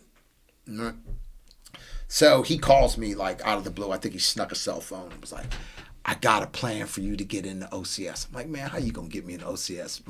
Whatever. So long story short, I ended up having, he told me that if I got this general officer to sign basically A waiver. There's a waiver for everything. No, an exception of policy because Okay. they didn't want to there you call go. it a waiver. Right. They said it was an exception Wink, of policy. wink. Yes. And nobody wanted, we're not asking General McChrystal to do it. We're just not doing it. We're not going to do that. And so we were at something. I want to say it was the JSOC ball or something. And I was like, yo, sir, I'm in this position, blah, blah, blah. Will you help me? He's had a couple of drinks. That's how you do it. That's So, how it's done, son. He was Couple a gin and solid tonics. dude. And I'm going to tell you kind of a funny story about him in a second. But so long story short, that's how I ended up getting into OCS. So he wrote a letter to whoever in the Pentagon, the Army G1, and basically said, make this guy an officer. And that's literally how I got in. So back up. So I arrive to go to JSOC, and at the time I smoked cigarettes, and I was sitting on the fire escape. We were at the lodging or whatever over there by the O Club, right? So I'm sitting in there and I'm having I'm smoking a cigarette, drinking a beer, and so I drink bad beer like Killian's. It's just, yeah. So I was sitting there, and I see this guy, and he just looks like he's having a rough day. And I'm like, hey, bruh. I said, you having a bad day? And he was like, yeah. I said, well, come on, have a beer with me. So I didn't know, this dude was a 2-star general. So we chopped it up basically for like several days. And then it wasn't until the last day when I met him and his wife. And she said, oh, where are you going? I said, I told her where I was going. And she kind of looks at him and she said, are you going to tell him or am I? And I'm like in this weird position, like, what are you talking about? And then he just kind of laughed and told me who he was. And I was like, do I still have a job? And he was like, yeah. And so, so that was how that was. So that's It's like kind the of, Prince and the Pauper. yeah. So that's kind of how we met really before I ever actually got to the unit. And he really helped me out through some of those things and got me into OCS, which my life is just drastically different because of that. So I ended up going to OCS like right at the beginning of the year. It was in like January, like right after, what do they call when all the trainees go, Christmas Exodus or whatever. So that's right when I started, and that was a whole interesting concept because everybody was there for different reasons, which was awesome. And you got to see a lot of different people. We had a lawyer who was like joining the Army because they just wanted to join the Army. I've known a couple lawyers who Yeah. did that. They're just like, I don't. It's not as good as I thought it was. Yeah, I don't want to read real estate briefs anymore, and they just Yeah. join the Army. Yeah, so that Yeah. so that was interesting, and just a wide variety of people. So went through OCS, and then at that time, you didn't find out. You found out what you were going to be beforehand. So like you went to OCS, hey, you're going to be branched this. I think now it's an OML, and it's just different, right? I would have still, because in your paperwork you got to pick which. You reckon stack. Yeah, you have to, but all guys have to put down so many combat arms. It's just you put this list, and then you just hope you get something decent. Now, I got what I wanted, which comes full circle, because when I first came in the Army, I would have probably picked MP before I would have picked medical, but they said I couldn't for whatever reason. So the fact that I became an MP officer still was always, it just still cracks me up. You went to OCS down at Benning, Yes. which was a kind of a full circle Yeah. moment. Started there. The first time you were at Benning, it was relatively peacetime compared to the GWAT. Right. But here you are now, a decade, a little over a decade afterwards. Mm-hmm. Things have changed a lot, Drastically. all across post. What shocked you the most? Oh, wow. I would say how busy post was, and how many people. The first time when I had gotten there, I was almost a rarity having a combat patch and had been downrange. Whereas at this point, I would say minus like the lawyer and those who were just coming fresh off the street, I would say everybody had been downrange in some shape or capacity, which was a good thing, because I think it gave us a sense of urgency of, hey, we're all, prior enlisted. We see what good officership looks like, and this is what we should do. And one of the cool advices that I got before I actually went into OCS was, you're gonna run into the gamut of people, right? Don't be those senior NCOs who don't help people, because they're gonna need you. And there was some people who were like, oh, they don't know what they're doing. I'm talking about the folks that come in. Like if you want to get commissioned and you didn't do ROTC or one of the service academies, you can kind of join the Army. You go through basic training, you go through OCS, and then you get commissioned, right? So we had fresh people in the Army who really needed help and understanding leadership and how to do certain things. And I just made it my passion to be that guy that they could turn to. To explain that a little bit further, you'll have people that come in, they have some college. Yes. So they come in as an E4. Yes. Then they go to their first unit. Sometimes they'll go directly from basic training or AIT directly to OCS. Mm-hmm. So they have no idea what the Army is about, other than their initial entry training. And they're already going to be, thrust above and beyond the leadership level that they could have ever expected. Yes. So I think that's great that you were there to well, it was funny, because right when I was leaving JSOC, I had an officer come up to me and was like, hey, Doc, here you're going to OCS, blah, blah, blah. And, everybody wanted to give me career advice on switching over. And the one thing this guy told me was, he said, when I went to OCS, he said there was always this group of senior NCOs who almost talked down to us because we didn't know stuff. He said, don't be that guy, because you were trained better than that. And that stuck with me. And I was like, maybe that was a long time ago, blah, blah, blah. But when I got there, I could see these guys. And I had what was this kid's name? Fraley. I think his dad was like a GO or something. But some of these kids were Colvin. I think he ended up being MI. But there were some of these kids, you could see that they were going to be good. But they just needed, some help. A little extra help. Yeah, and we had a really, what I would say, I was lucky enough again to have a really good platoon of people who were ready to do the right thing. So our folks didn't have that problem. Now, some of the other platoons, not so much. But I made sure that, hey, if these guys needed help, I'm not going to be like, well, you're stuck like Chuck, or, when it's time to land nav or lead a patrol, I'm not going to help you when you're slipping a little bit, those kinds of things. So it really, again, taught me, because I'm going to be the example that they remember. Yeah. Hey, it's time to lead. Somebody needs to step up and do those things. So now I do that.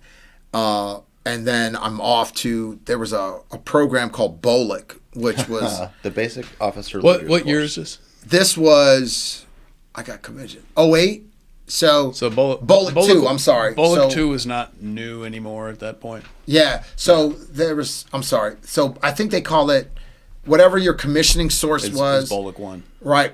And then you go to, normally, like, whatever your branch is, that's where you're going, right? Well, at that time when I was going through it, there was a middle course because of the war was going on. Too many officers didn't know tactics. Yep. So basically we went through I want to call it a gentleman's version of Ranger School, where we just talked about op orders, planning and execution. It was the most basic of basic infantry tactics. Yes. At the squad level, generally. And that was, well, let's just say the Army saw the error in its ways and canceled it shortly after I went through. I think there might have been 2 more classes after me, and they realized they could do better by just adding it on to the whatever basic course you're going to. Just add that on instead of flying people all over the country.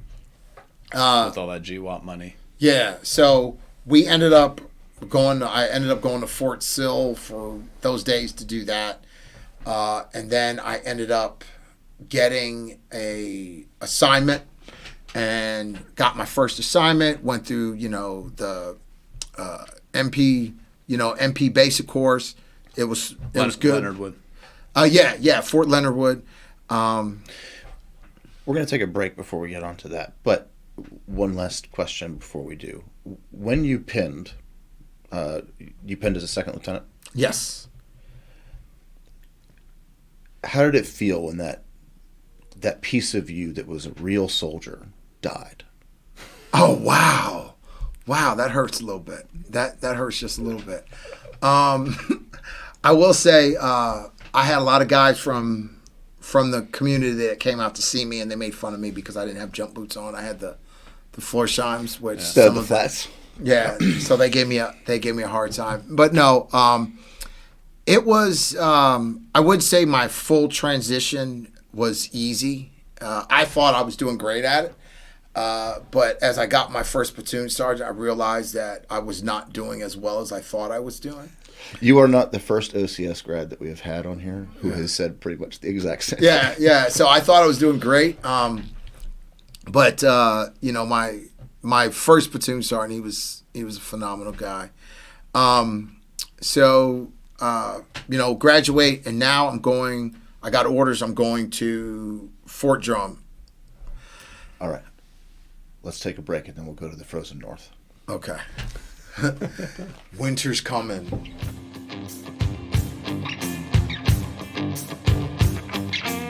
Fort Drum. The frozen tundra. In 2010, 2011? Yep. Much different than it was when young Private Baker showed up there in 98. Oh, wow. Much, much different. So, how did you enjoy it? I will say it was one of the better units in the Army that I had ever been. Where were you assigned? I was in 3rd Brigade, which I don't even think is there anymore. But it was, I think it had everything to do, again, with leadership. it really had to do with leadership. I got there. I had good soldiers. My senior leadership was solid, and so I really just loved it. I was supposed to go to a totally different unit, but the guy from when I was telling you a story about getting into OCS, I had shot him a note saying, "Hey, sir, just done with, training, heading to 2nd Brigade, 10th Mountain. That's where I'm supposed to go, blah, blah, blah, blah. Everything is going well. Thanks again for your support," and all these things, right? And then he sends me a message, "Stand fast." And I was like, what are you talking about? Like, no, nothing, just stand fast. So, I want to say a couple days later, I get a phone call from the brigade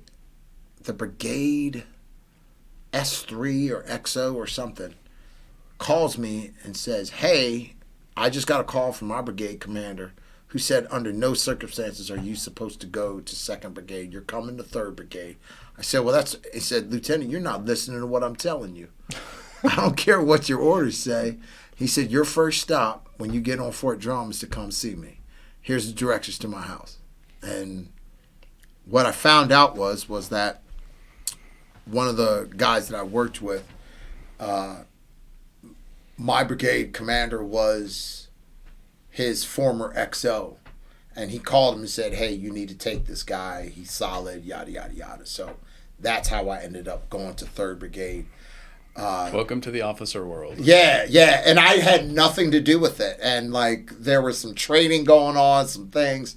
And this unit was just getting ready to deploy. So my family did not come with me because we knew we were getting ready to deploy. It didn't make sense to move my wife from a place where she didn't know anyone to come to a place where she don't know anyone, and I'm not even going to be there to help with that transition.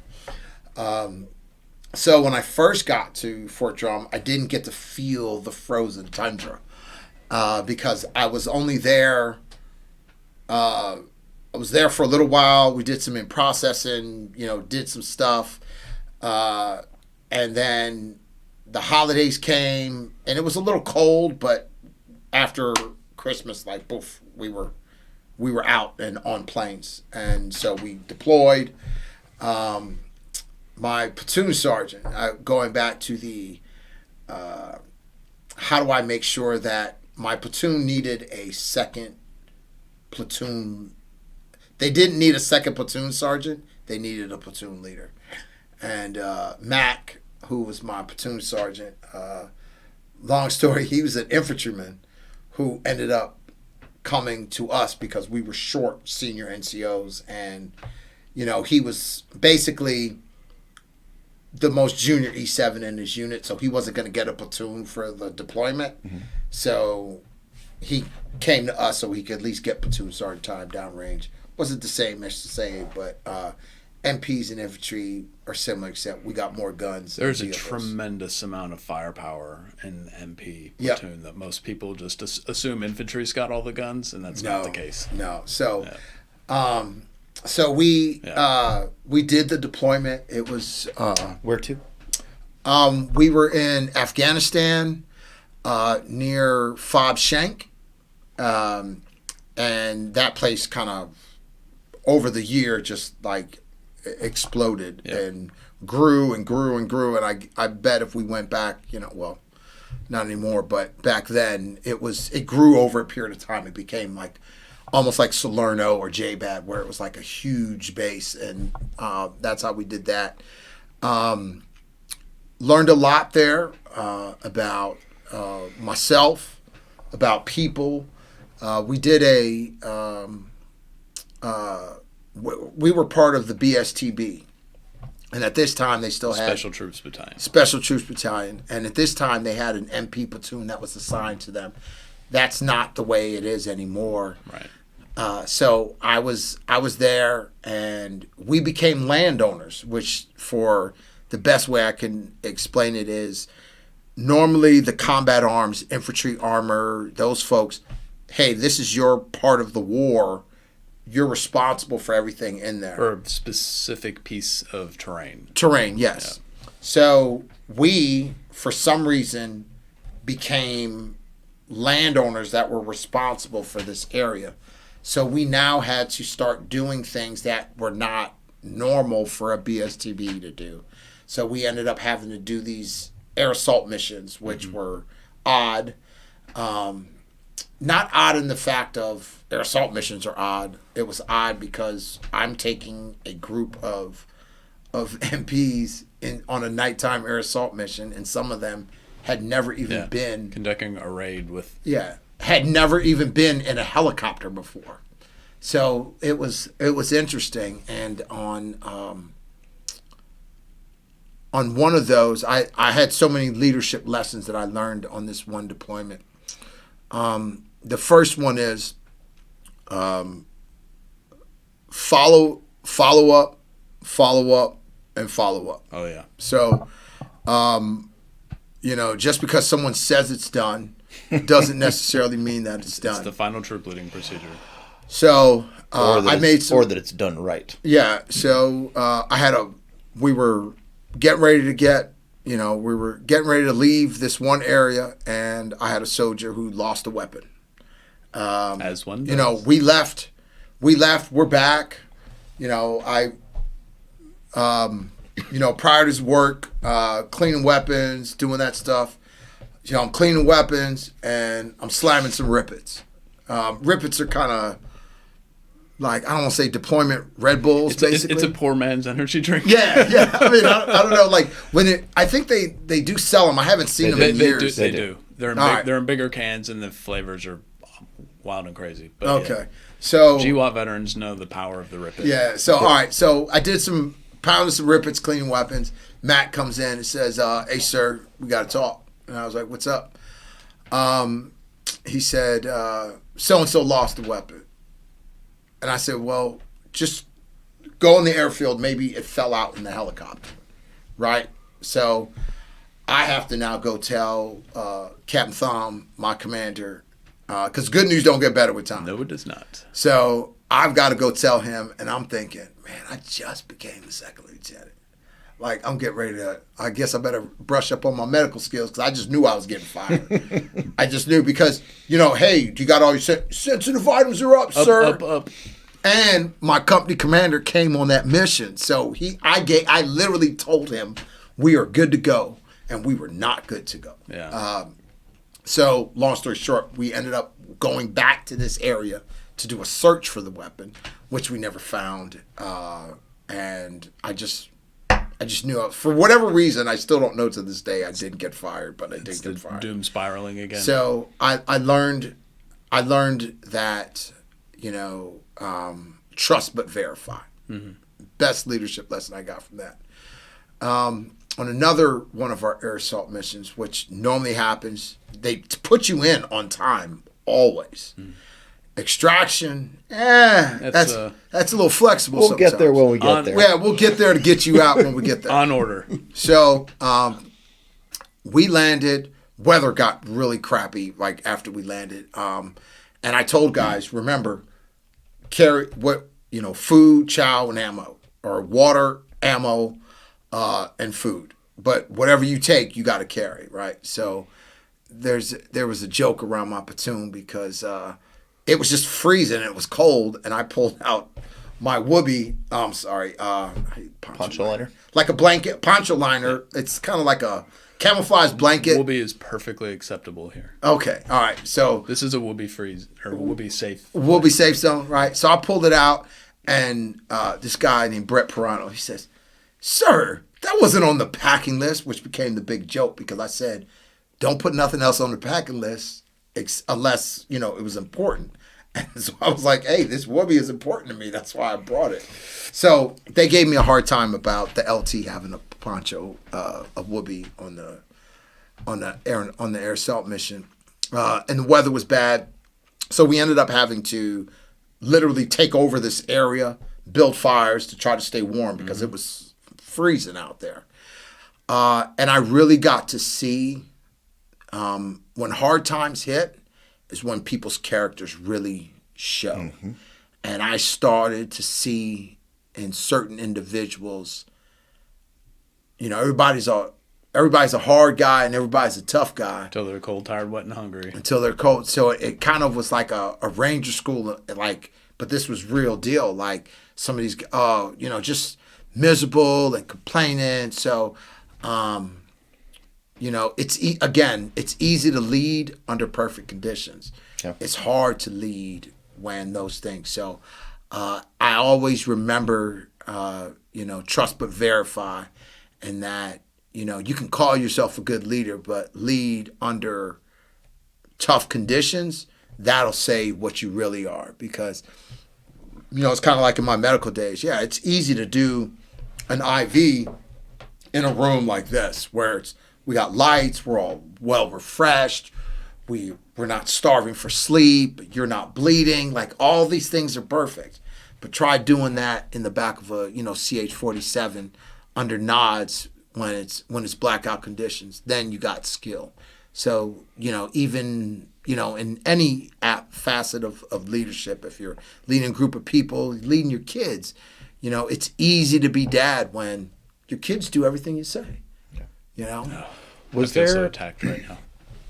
when you were up there and it was cold and people were starting to crack and reveal their character? Was there anybody that surprised you? Like, wow, I really wouldn't have thought that this person would have, you know, Shine in this moment. yeah. I think they all did. There was, and again, for just trying to be a good Christian, I won't say their names, but there was probably 2 or 3 people who I was disappointed that they were sniveling. We still say sniveling. They were sniveling. But everybody else who stood tough, I wasn't surprised, because I knew that they had that in them. But there were some people who just made me go, man, come on, dog. Like, don't, like, you sniveling, really? Like, it's not going to get, like, complaining about our situation is not going to make it better.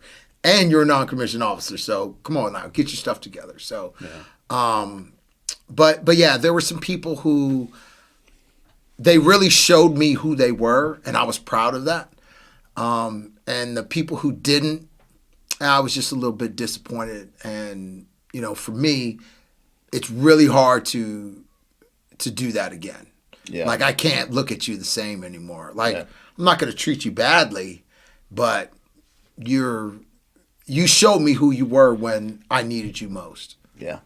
So, but yeah, that was probably one of the difficult, you know, good leadership stuff, but sometimes happens in bad situations. Yeah. It's very hard to earn respect, but it's very easy to lose it. 100%. And when you have, in a lot of the places where we were, obviously you're downrange, so conditions are not necessarily perfect. But when people, when times get hard and people crumble, that it just shows you who they are. You know, it's kind of like when you tell people, when people show you who they are, believe them. Don't try to think that there's something else. Yeah. So, How long was that tour? it was, I want to say almost a year to the day, maybe a little bit longer, because we might have stayed a week or 2 extra, because, you know, plane problems and trying to get out. And then we had That was also around the time frame that if you were over 365, they were paying you. Yes. That was the thing. More. yes. Yeah. Well, they were trying to get us. Yeah. I think they got us out like the day before we would have gotten. That's by design. Yeah, I mean they were like going off of like, you know, Torch and Advon dates and stuff like that. So some guys would be out while the unit was still conducting operations. Yeah. But nope, you were on the Torch party, so you're out. You're yeah. So Yeah, the main body. yeah. So that was yeah. We were there. I would say right at a year. Right before we came back, and we almost didn't land because, again, we going back to the frozen tundra. Wheeler Sack. Oh, it was there was ice or there was something going on, like they were not land. And our battalion commander said, "Oh, you gonna land this plane? Because we getting out of here." So we ended up. But it was like we did some circles, like because they were questioning. Now, obviously, we're in the United States at this point, but we were going to end up having to go someplace They have else. to thaw the airfield. Yeah, and so he somehow I can remember our commander saying, "We gonna land this plane," and we were like, "Yeah." So Did he sound like Samuel L. Jackson when he did? We gonna land this plane. Snakes in the Plane, worst movie That's ever. right. Worst movie ever. Awesomely bad. I don't think you've seen enough bad movies to call that. Awesomely bad. Hey, that movie delivered on its title. It's true. It did. There were snakes on a plane. Snakes on a plane. Oh man. So now it's the early 2010s. You've been in for over 20 years. Did you have an end state in mind? Did you know like where you wanted to cut the cord? Did you know there were certain more objectives that you wanted to complete on this side of your career before you hung it up? Originally, I thought my whole plan was I wanted to be a company commander. And after company command, that was going to be it. And I never really thought past company command. So I did company command. Still there at drum?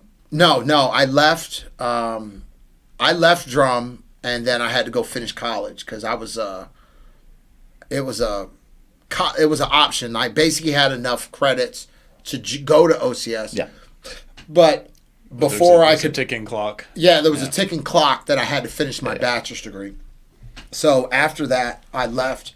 I came back to Bragg and went to school full time and finished my degree.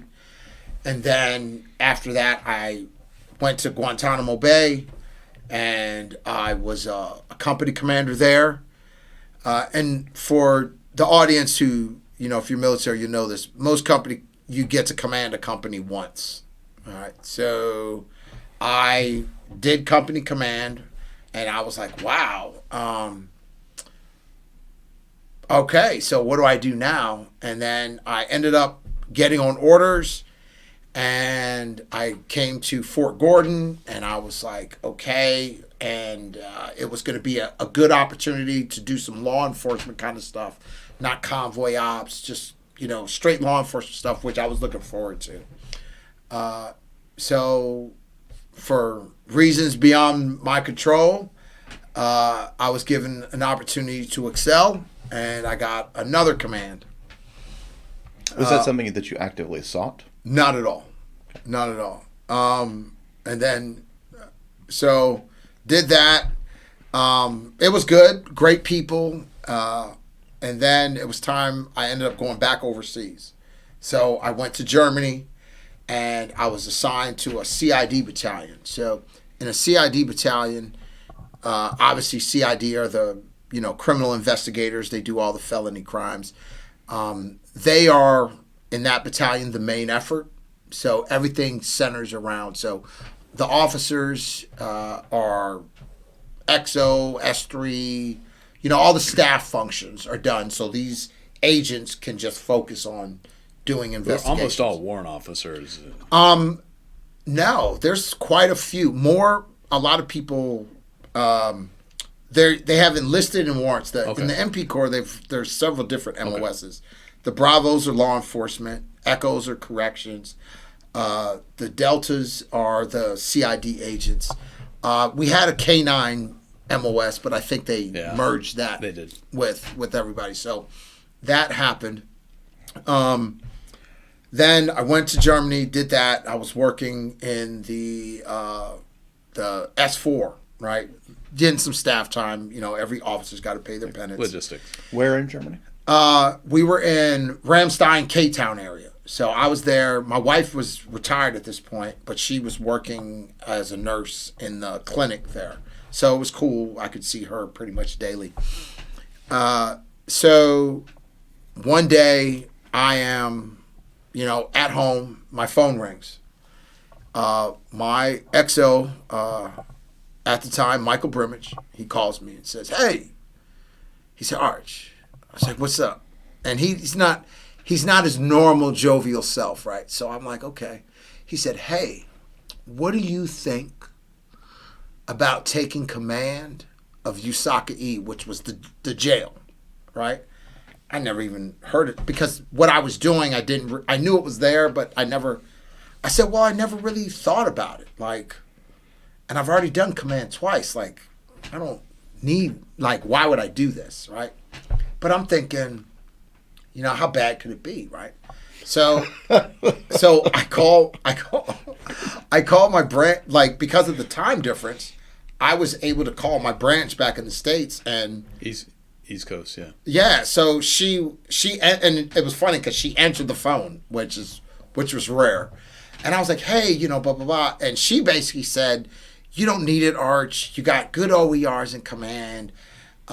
You'll make major. You're sitting good. You don't want to basically take a chance of something happening and setting yourself up to." So I go to work the next day and I say, "Hey, basically thanks for the offer, but I'm not necessarily doing it."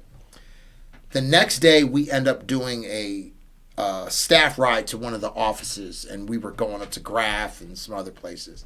And my battalion commander says, "Hey, come with me, and we're going to go see the MP brigade commanders." He's kind of in charge of, he's the senior MP officer in all of Germany. So he's well aware that this command position needs to be filled. Yeah. So I know my battalion commander. I said, "Sir," I said, "I really appreciate this, but it's not something that I want to do, blah, blah, blah. And I don't want a lot of this 06. He said, "I'll just be honest." And I'm thinking, cool. So we're talking. Oh, okay. Right? So we're talking. You already know where this is going, right? Do. So we go in the office, and I'm like, "Sir, blah, blah, blah, but I just don't want this job because of this and the other thing." And he says, Colonel Schmidt looks at me and he says, "You know what, though?" He said, "Greg, but you're the person for the job. And basically, we need you." So, basically. Now it's no longer a choice. Now it's no longer a Not choice. really asking. So tomorrow, you will assume command of Usaka. I said, we're not going to do none of them change command inventories. You'll do that later. But you are now the commander as of right now. And that was, there was no ceremony. There was none of that. I showed up and I was in charge. And that was there was a lot of things that were going on and why I was brought in the way I was.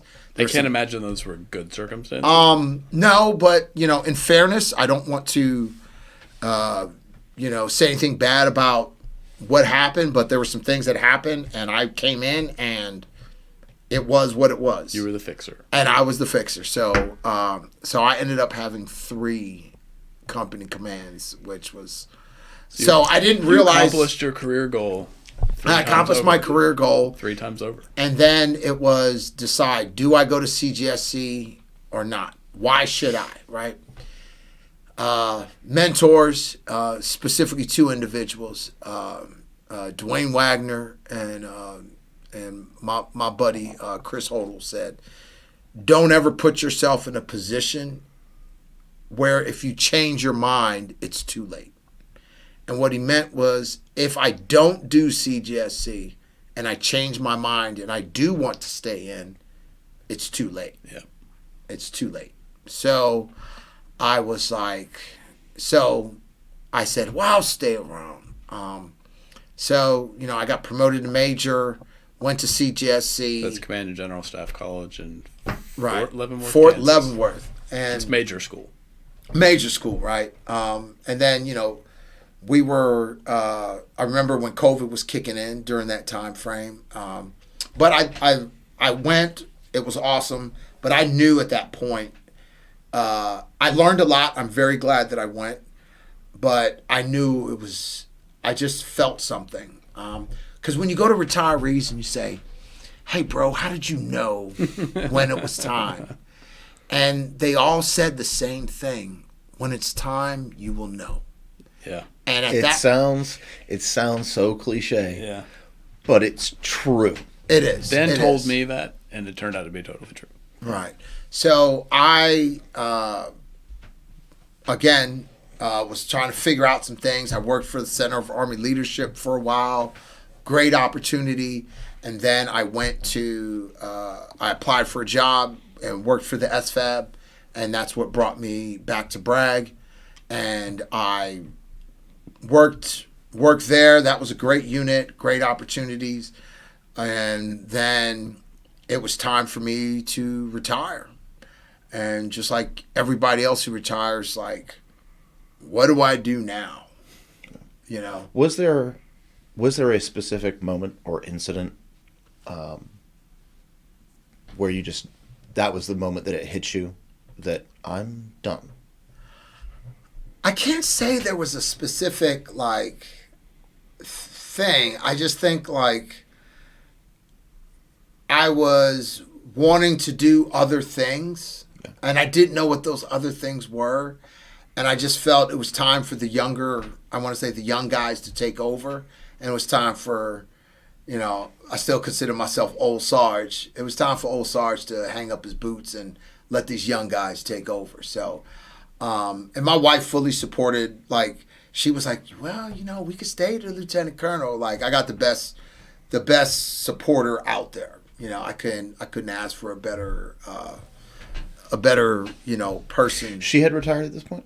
Yeah, she retired. She gave me my first salute, and she retired like several days after. Okay. And so it was just time. I couldn't say like this happened, I got frustrated, or this happened, or just a slow build. Yeah, it was just. I just think it was just time. And when I started thinking about the things that I could do, and like everybody, I think who was transitioned out, one of the things, what am I going to do, and how am I going to survive? So, you know, I was probably like every other person, like, man, I got to get this job. I got to get this job. I got to get this job. I got to get this job. So I get out. I get this job. And it was paying good money. And I was loving life.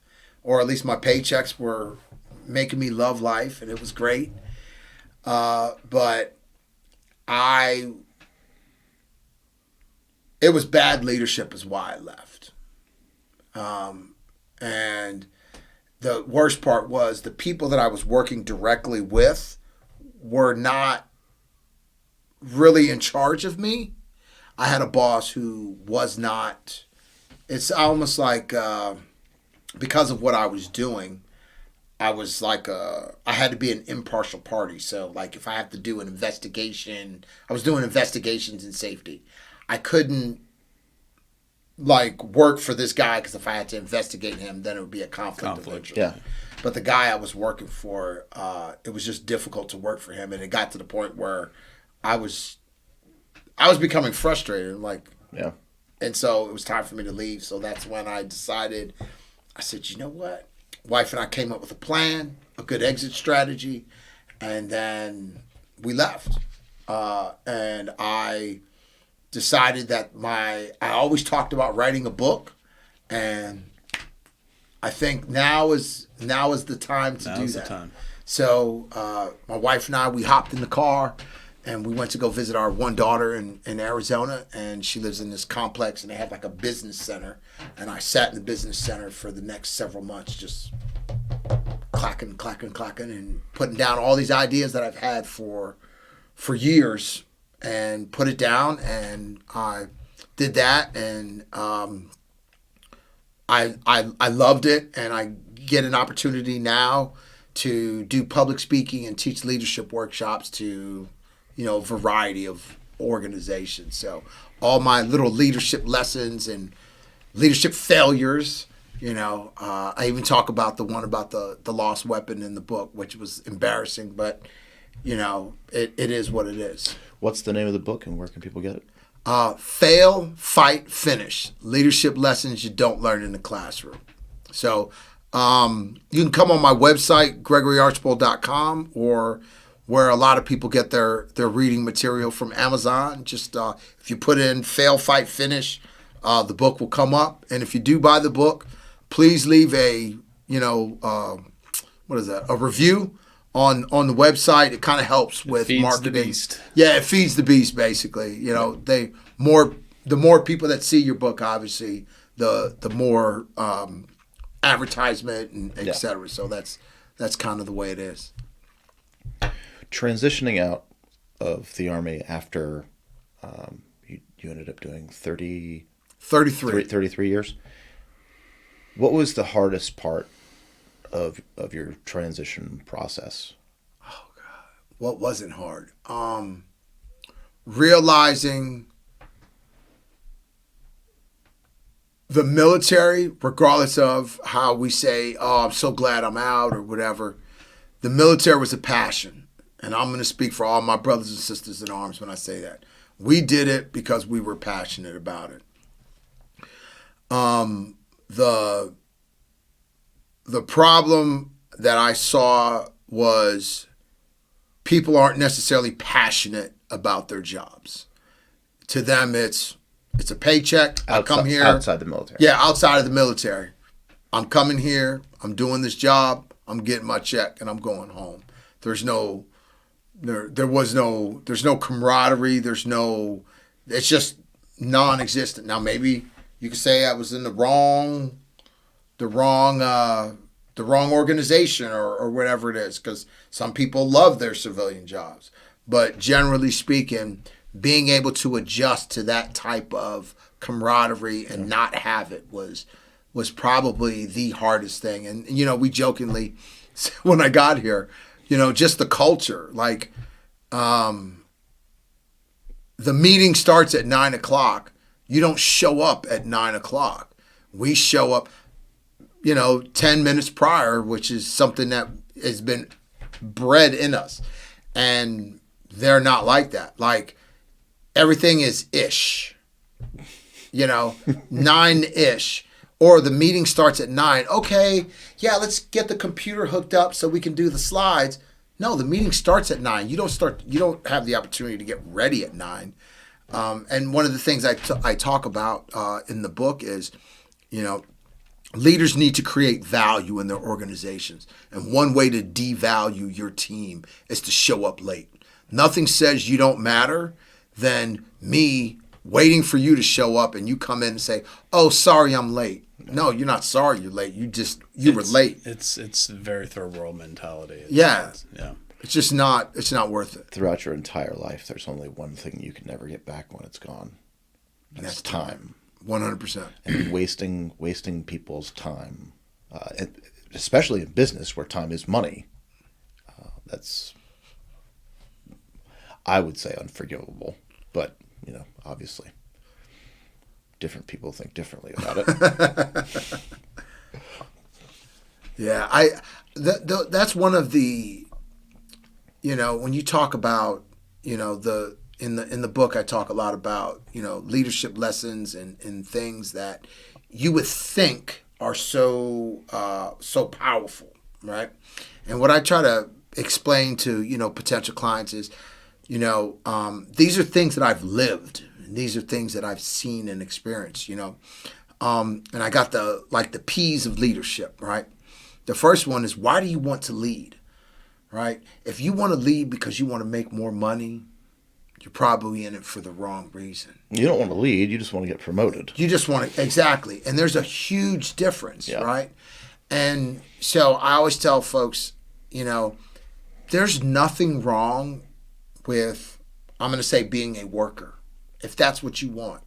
But don't say you want to be a leader when you really don't, and you're just doing it for the money. Like, you got to have a better reason, because just like everything else, when life gets hard, is the money drive going to push you? Yeah. Right? The other thing is, and sometimes military audiences or veterans laugh when I say this during my keynote, is people need to know why they're doing what they're doing. For so long in the Army, we were told, just do what you're told, right? But when I think back, on the years that I spent in the military, there were very few times where I didn't have the opportunity to explain to someone why. Why was I never explained that when I was in the 82nd as a young medic that I needed to have 48 hours of med supplies? I was never told why. I was told that was just the way it was. No one ever told me because, hey, when the hospital sets up, it's going to take them extra time to refill you. No one ever tells you that. So I think when people are doing stuff, they have to understand why they're doing it. Okay. One of the things that have become popular is, presence, right? Too many people think that they can lead organizations from behind a desk. People say, well, I am working remotely. I had a boss when I was doing an internship. She and I had weekly check-ins. She was present even though we weren't physically in the same room. She made her presence felt, right? Too many leaders want to lead from behind their desk. You shouldn't, when you walk through your area, people shouldn't act like it's the first time they've ever met you. And that's the problem. And the last thing, which is easy for me but hard for some, is passion. If you are not excited about what you're doing, how do you expect everyone on your team to be excited? I don't care what job or area you're doing. You need to be excited about it because your people are you are the pulse of your organization. And if you don't have the excitement to do whatever it is, everybody's going to be like, what was the Charlie Brown teacher? Wah, wah, wah, wah, wah, wah, wah. Wah, wah, wah, Yeah. wah, wah. You don't want to be a leader like that. So those are my P's from the book. What was it that made you want to write the book? Throughout this entire discussion, you've constantly gone back to how you got great leadership lessons from this experience, or even going back to that first medic NCO when you got down there to the 690th. Mm-hmm. I mean, you had great leaders, great mentors, and great experiences that taught you a lot about leadership along the way. What was it that made you want to write the book and put all that in one place? I think the market is saturated with books about leadership. Right. Wow, many reasons. I think the first one was I felt I'm an ordinary guy, and I felt like I needed to share these ordinary experiences. I needed to share these ordinary experiences because I knew they would make a difference in how other people were leading.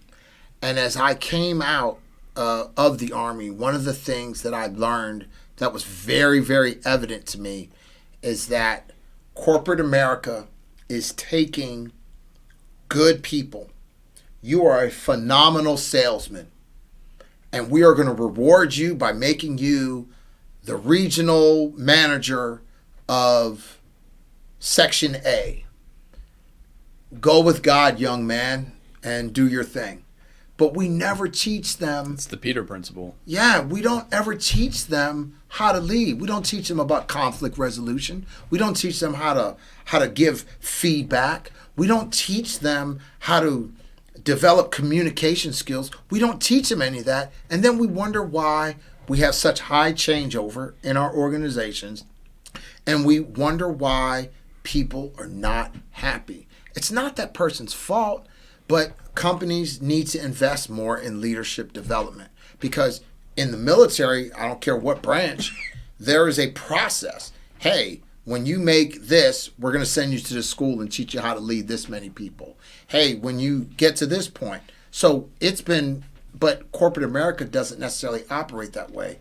And I'm sorry for those who develop curriculum, but looking online at a screen, answering some questions, and turning in a sheet to HR is not leadership development. What? I mean, think about it. How many people are doing these classes while watching YouTube or doing something else? They're not really doing it. So one of the things is that you have to really, really, really get down deep and do that. So for me, that's why I wanted to do it. because I wanted to give back some stuff that was given to me. Because, maybe somebody who picks up that book doesn't have good leadership, and they can read some things and say, hey, I didn't necessarily need good leadership, but here's some good things that I can practice. And nothing I talk about in the book is going to cost people money. It's all free. Things that you just change in your behavior. The other thing was,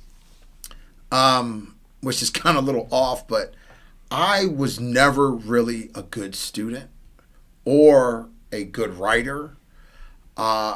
And the other part was I just needed to prove to myself that I could. Yeah. I had a lot of people who, I had a Colonel Schmick who was my brigade commander when I was the 3rd Company Command. He gave me some feedback about, as you go up the ladder more, your written communication skills are going to be how you were judged. And he told me I needed to work on that. And, at first it was like, that was kind of a gut punch, because I'm thinking, did I just become crappy, or was I crappy and nobody ever told me? Either way, it's not good. So part of that, that bit of feedback he gave me kind of motivated me to get better at writing and to do those things. So for a combination of those two things is why I really sat down and wrote the book. You've mentioned it a few times about your speaking engagements. Mm-hmm. Is the book the main source of that, or are your speaking engagements about something else entirely? No, I what we would call, I do keynotes just like you would see at a conference or a ball or whatever. And then I also get an opportunity to do, like, I'm going to call them NCOPDs or OPDs, where we get to talk about different subjects, everything from the difference between leadership and management, how to lead without a title. But your speaking engagements are generally leadership. Yes. Okay.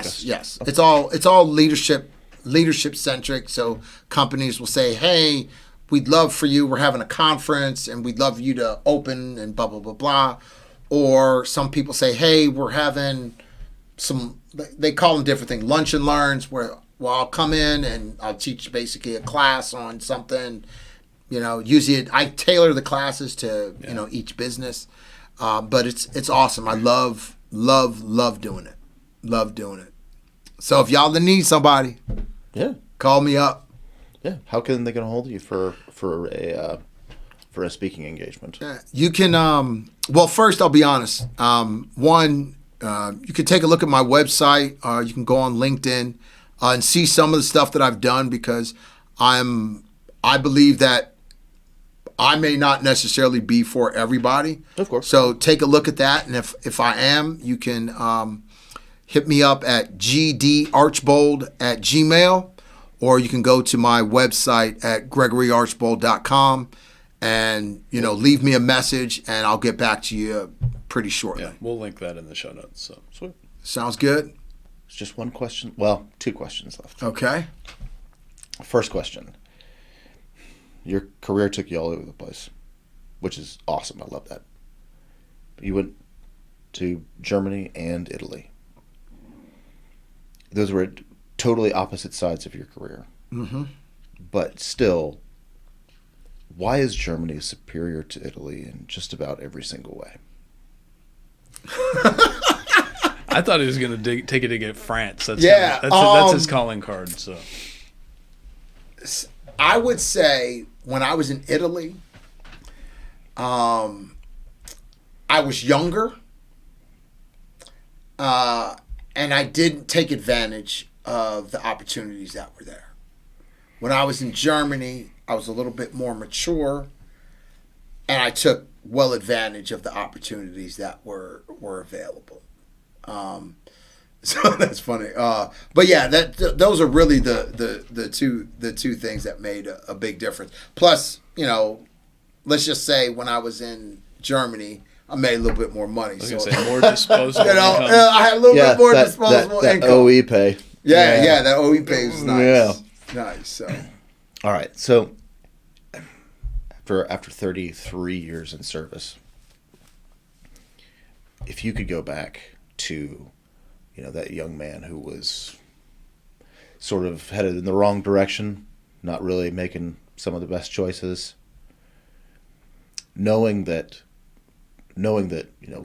all these leadership challenges and the deployments across decades were going to happen, and all the different places you would go, some of the positive and negative experiences with leadership that you would see. If you could go back to that young man, would you still do it all again? Oh, without a doubt. That's not even even with the mistakes, and that's why I put the fail part in the book title. I am who I am based on the things that I've done, and also the things that I probably should have done. And I learned valuable lessons I've learned more from the things that I did wrong than I did with the things that I did right. So for me, I wouldn't change anything that has happened to me, because I don't think I would be the person I am today had I not made those mistakes. And, like I tell folks, we are all going to fail at something. The next step is, what are you willing to fight to fix it? And then, the end part, because the finish is up to you. Failure is going to happen. I get told no more than I get told yes when it comes to doing speaking engagements and running workshops. I get told more no's than I do yes. Do I just fail and quit, or do I keep going? So for me to go back and say that, I would change this, I would have never done this, or I think would do a disservice to the person that I am today. Outstanding. Cool. Greg, thank you so much, man. This has been fantastic. Brother. Absolutely. This has been awesome. And thanks again for having me. I really appreciate you guys. And let me know if you ever need me to come back.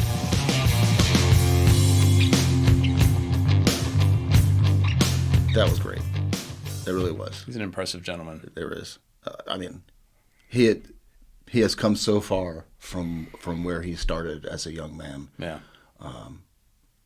Before his career. The recurring theme, of course, and obviously he wrote a book about it, and there was speaking engagements about it, but the recurring theme all the way through was leadership, whether he had good leadership or less than stellar. Right. And then the leadership that he provided to others, the experiences he had that, formed his leadership style, shall we say. But, even going back to before he enlisted, the veterans that helped him get out of the situation that he was in, which we talked about it off camera. He talked about it a little bit on camera, but it was not great. Correct. It was not great. He has come a long way. Yeah. And the Army was definitely the right choice. Yeah. I would say. Man. He did Desert Storm, the Balkans, and the GWAT. That's. Other than that, did you do anything? That's a rare trifecta. Yeah. Yeah. When he was talking at the very beginning about graduating from AIT early and going straight, that is not exactly what happened to me, but it certainly rang true with me as far as, I graduated from the Officer Basic Course in 2004, so by then I already knew we were in Iraq and Afghanistan, so there was no surprise in that sense, but the timeline of which from the time I graduated to the time I deployed was very short.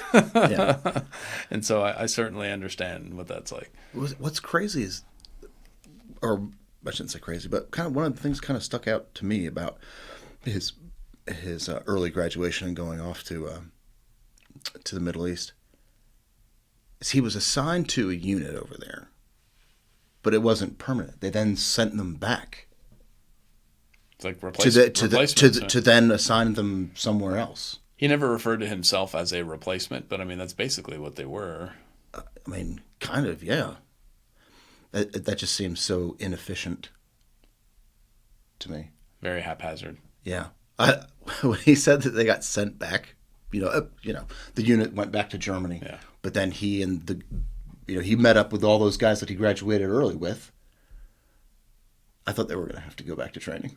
I thought, all right, go finish your AIT. I thought that's where he was going with it. With your combat patches on, go finish your AIT. You still have 3 weeks left. Time to go back. Oh. You still have a couple more ranges and parades to go to. Goodness, yeah. That's the most Army thing that could have ever happened. Yeah. There were a lot of things that we could have gone so much more into. He was very generous with his time today, and so many things that you don't really think about. If you're not in that field, right? And I suppose that's true for most of the guests that we talk to, if not all. But things like, setting up a field hospital and how precise it has to be for all these different, reasons. You don't really think about that stuff. When you're a grunt. Yeah. Well, I mean, when you're, if you're flying in just to get, a physical done for whatever reason, or you're coming in to just be seen for a minor injury or whatever the case is, you don't think about stuff like that. Yeah.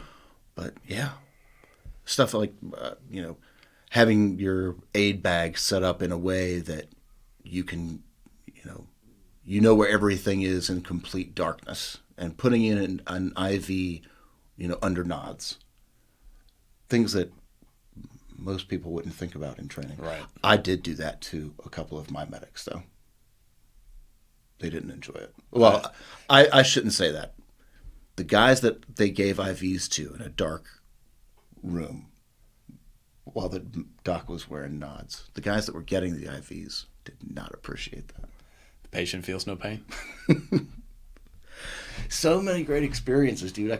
We could, just like all we of our wanted guests. to talk to him for longer, but in the interest of people not, passing out, and so many great experiences, so many amazing places that he went. Yeah, and the huge chunk of his career that he's not allowed to talk about. There's that too. So. That was the longest part of his career. I think he said 8 years. 8 years, all in all. Yeah. Eight out of 33 years at one place, which for most, that's significant. For most people would seem like, okay, well, that seems normal. But if you look at all his other duty stations, whether he was enlisted or officer, he was there for 3-4 years, which is normal. And then he would move on to not just another job, but a completely different duty station. I mean, that mirrored my own. The longest place that I ever was throughout my career was for 6 years. Yeah. So, yeah. When he was talking about Afghanistan and when he was the MP platoon leader, MPs, and I was never an MP, so I don't proclaim to be an expert on this, but I do know how things work generally. And MPs are used for securing of rear areas, securing enemy prisoners of war, running, camps, things like that. That's kind of in the wheelhouse. He said they were being used to conduct raids for offensive operations, and there was no real level, certain level of experience within the platoon. Yeah. That is expedient. Yeah, shall we say? My second tour in Afghanistan, we had an MP element attached to us, and they were essentially our convoy, or I should say, like a QRF our convoy. Well, kind of, yeah. Like they would take us to the base of the mountain, and then we would walk up the mountain chasing bad guys, and then we would come down the mountain. And they'd give you a ride back? Sometimes. Sometimes. Yeah. Thinking of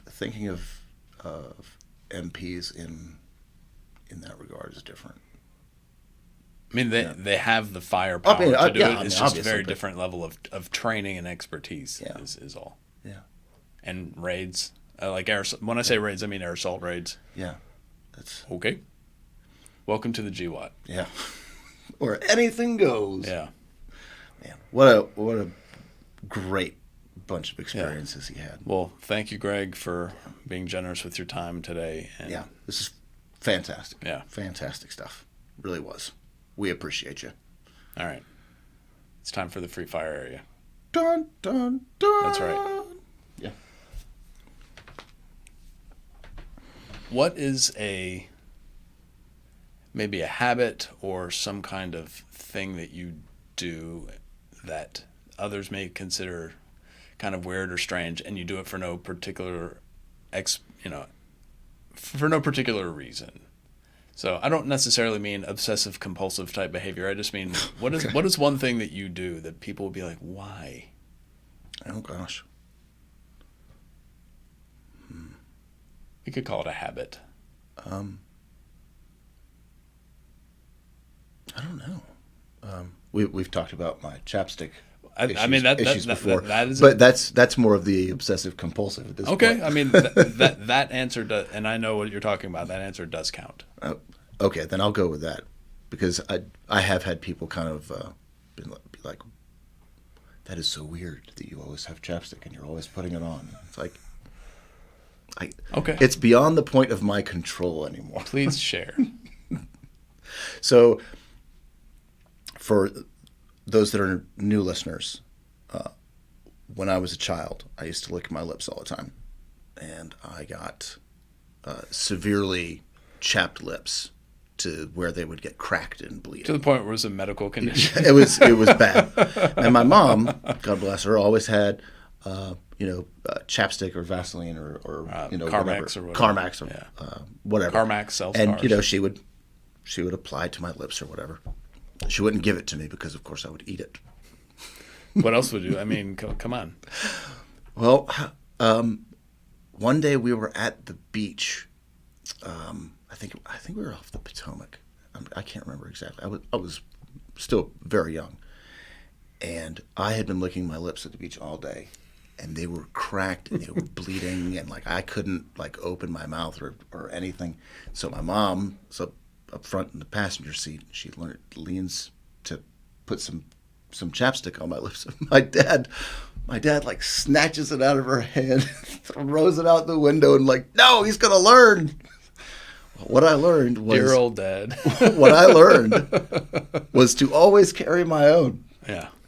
So, in the intervening decades, yes, I always have it on me, and I will lose my mind if I do not have it. In a closet directly outside the studio, I am not joking, there are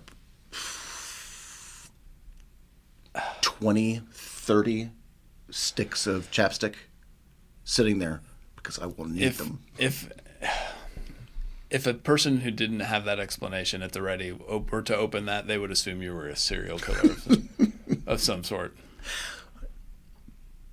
I have been out somewhere, gone to the store or something, and I have turned around and gone home because I didn't have chapstick, and got my chapstick and gone back. It's a problem. Maybe not a store. If I was at the grocery store, I'd just buy another one. Buy one, which I have done before.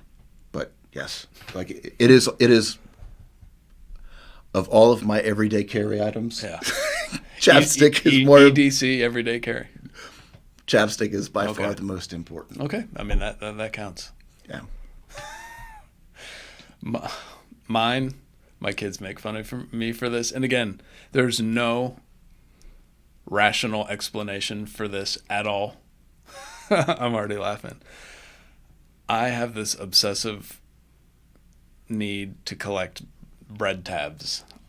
And since I do most of the dishes in my house, that's just kind of our division of labor. There's a little small jar, and whenever bread or bagels or whatever a bread product has been consumed, I will take the tab off and put it in this little thing, and they stack up and stack and stack. So the plastic? Yes. Yeah. I don't know why. Okay. I can't throw these things away. And my kids make fun of me incessantly for it, and you know what? They're correct too, because it's insane. Now, as you well know, because you have made fun of me for this, I keep the twist ties. Okay. Because you never know when they're going to come in. You can actually use those for other stuff. The bread tabs, not so much. That's just weird, you freak. You never know when you're going to need 300 bread tabs. That is odd. How did I not know this? Well, every now and then my beloved will, purge She can't get rid of all of them because that'll be too noticeable. You're tucking them away in So, different places. so she'll like start bleeding them away, and maybe I'll notice, maybe I won't. But I got nothing. Bread tabs. And it's at this point I'm self-aware about it now too. So every time I reach up there and put it in the jar, I'm like, ugh, gotta hate myself so much. but yet you can't stop yourself and just turn around and put it in the garbage. Oh man, yeah. There's another Simpsons reference. There's an old one where Marge is trying to clean out the attic, and there's all these cardboard boxes, and this came out in the early '90s, and so Marge opens up this box, and she's like, "Why do we need all these old calendars?" And Homer gets all defensive about it. He's like, "Marge, sure it's not 1985 now, but who knows what tomorrow will bring?" Good times. You never know what tomorrow will bring, so that's why you keep the hundreds of bread tabs. Please give us a listen and a like, share, subscribe on all our social media. Give us a download on your platform of choice. Yeah, leave a rating, a review, comment. Feeds the beast. All that good stuff. Tell us how much you enjoyed some of Greg's experiences and stories. Yes. Or tell Roger that he's crazy for collecting all the bread tabs and needs professional help. Go to tracerburnout.com. There's lots to see there, and it also has a mailing address on there. And please mail us your bread tabs. And remember, your service matters. That was the perfect way to go out.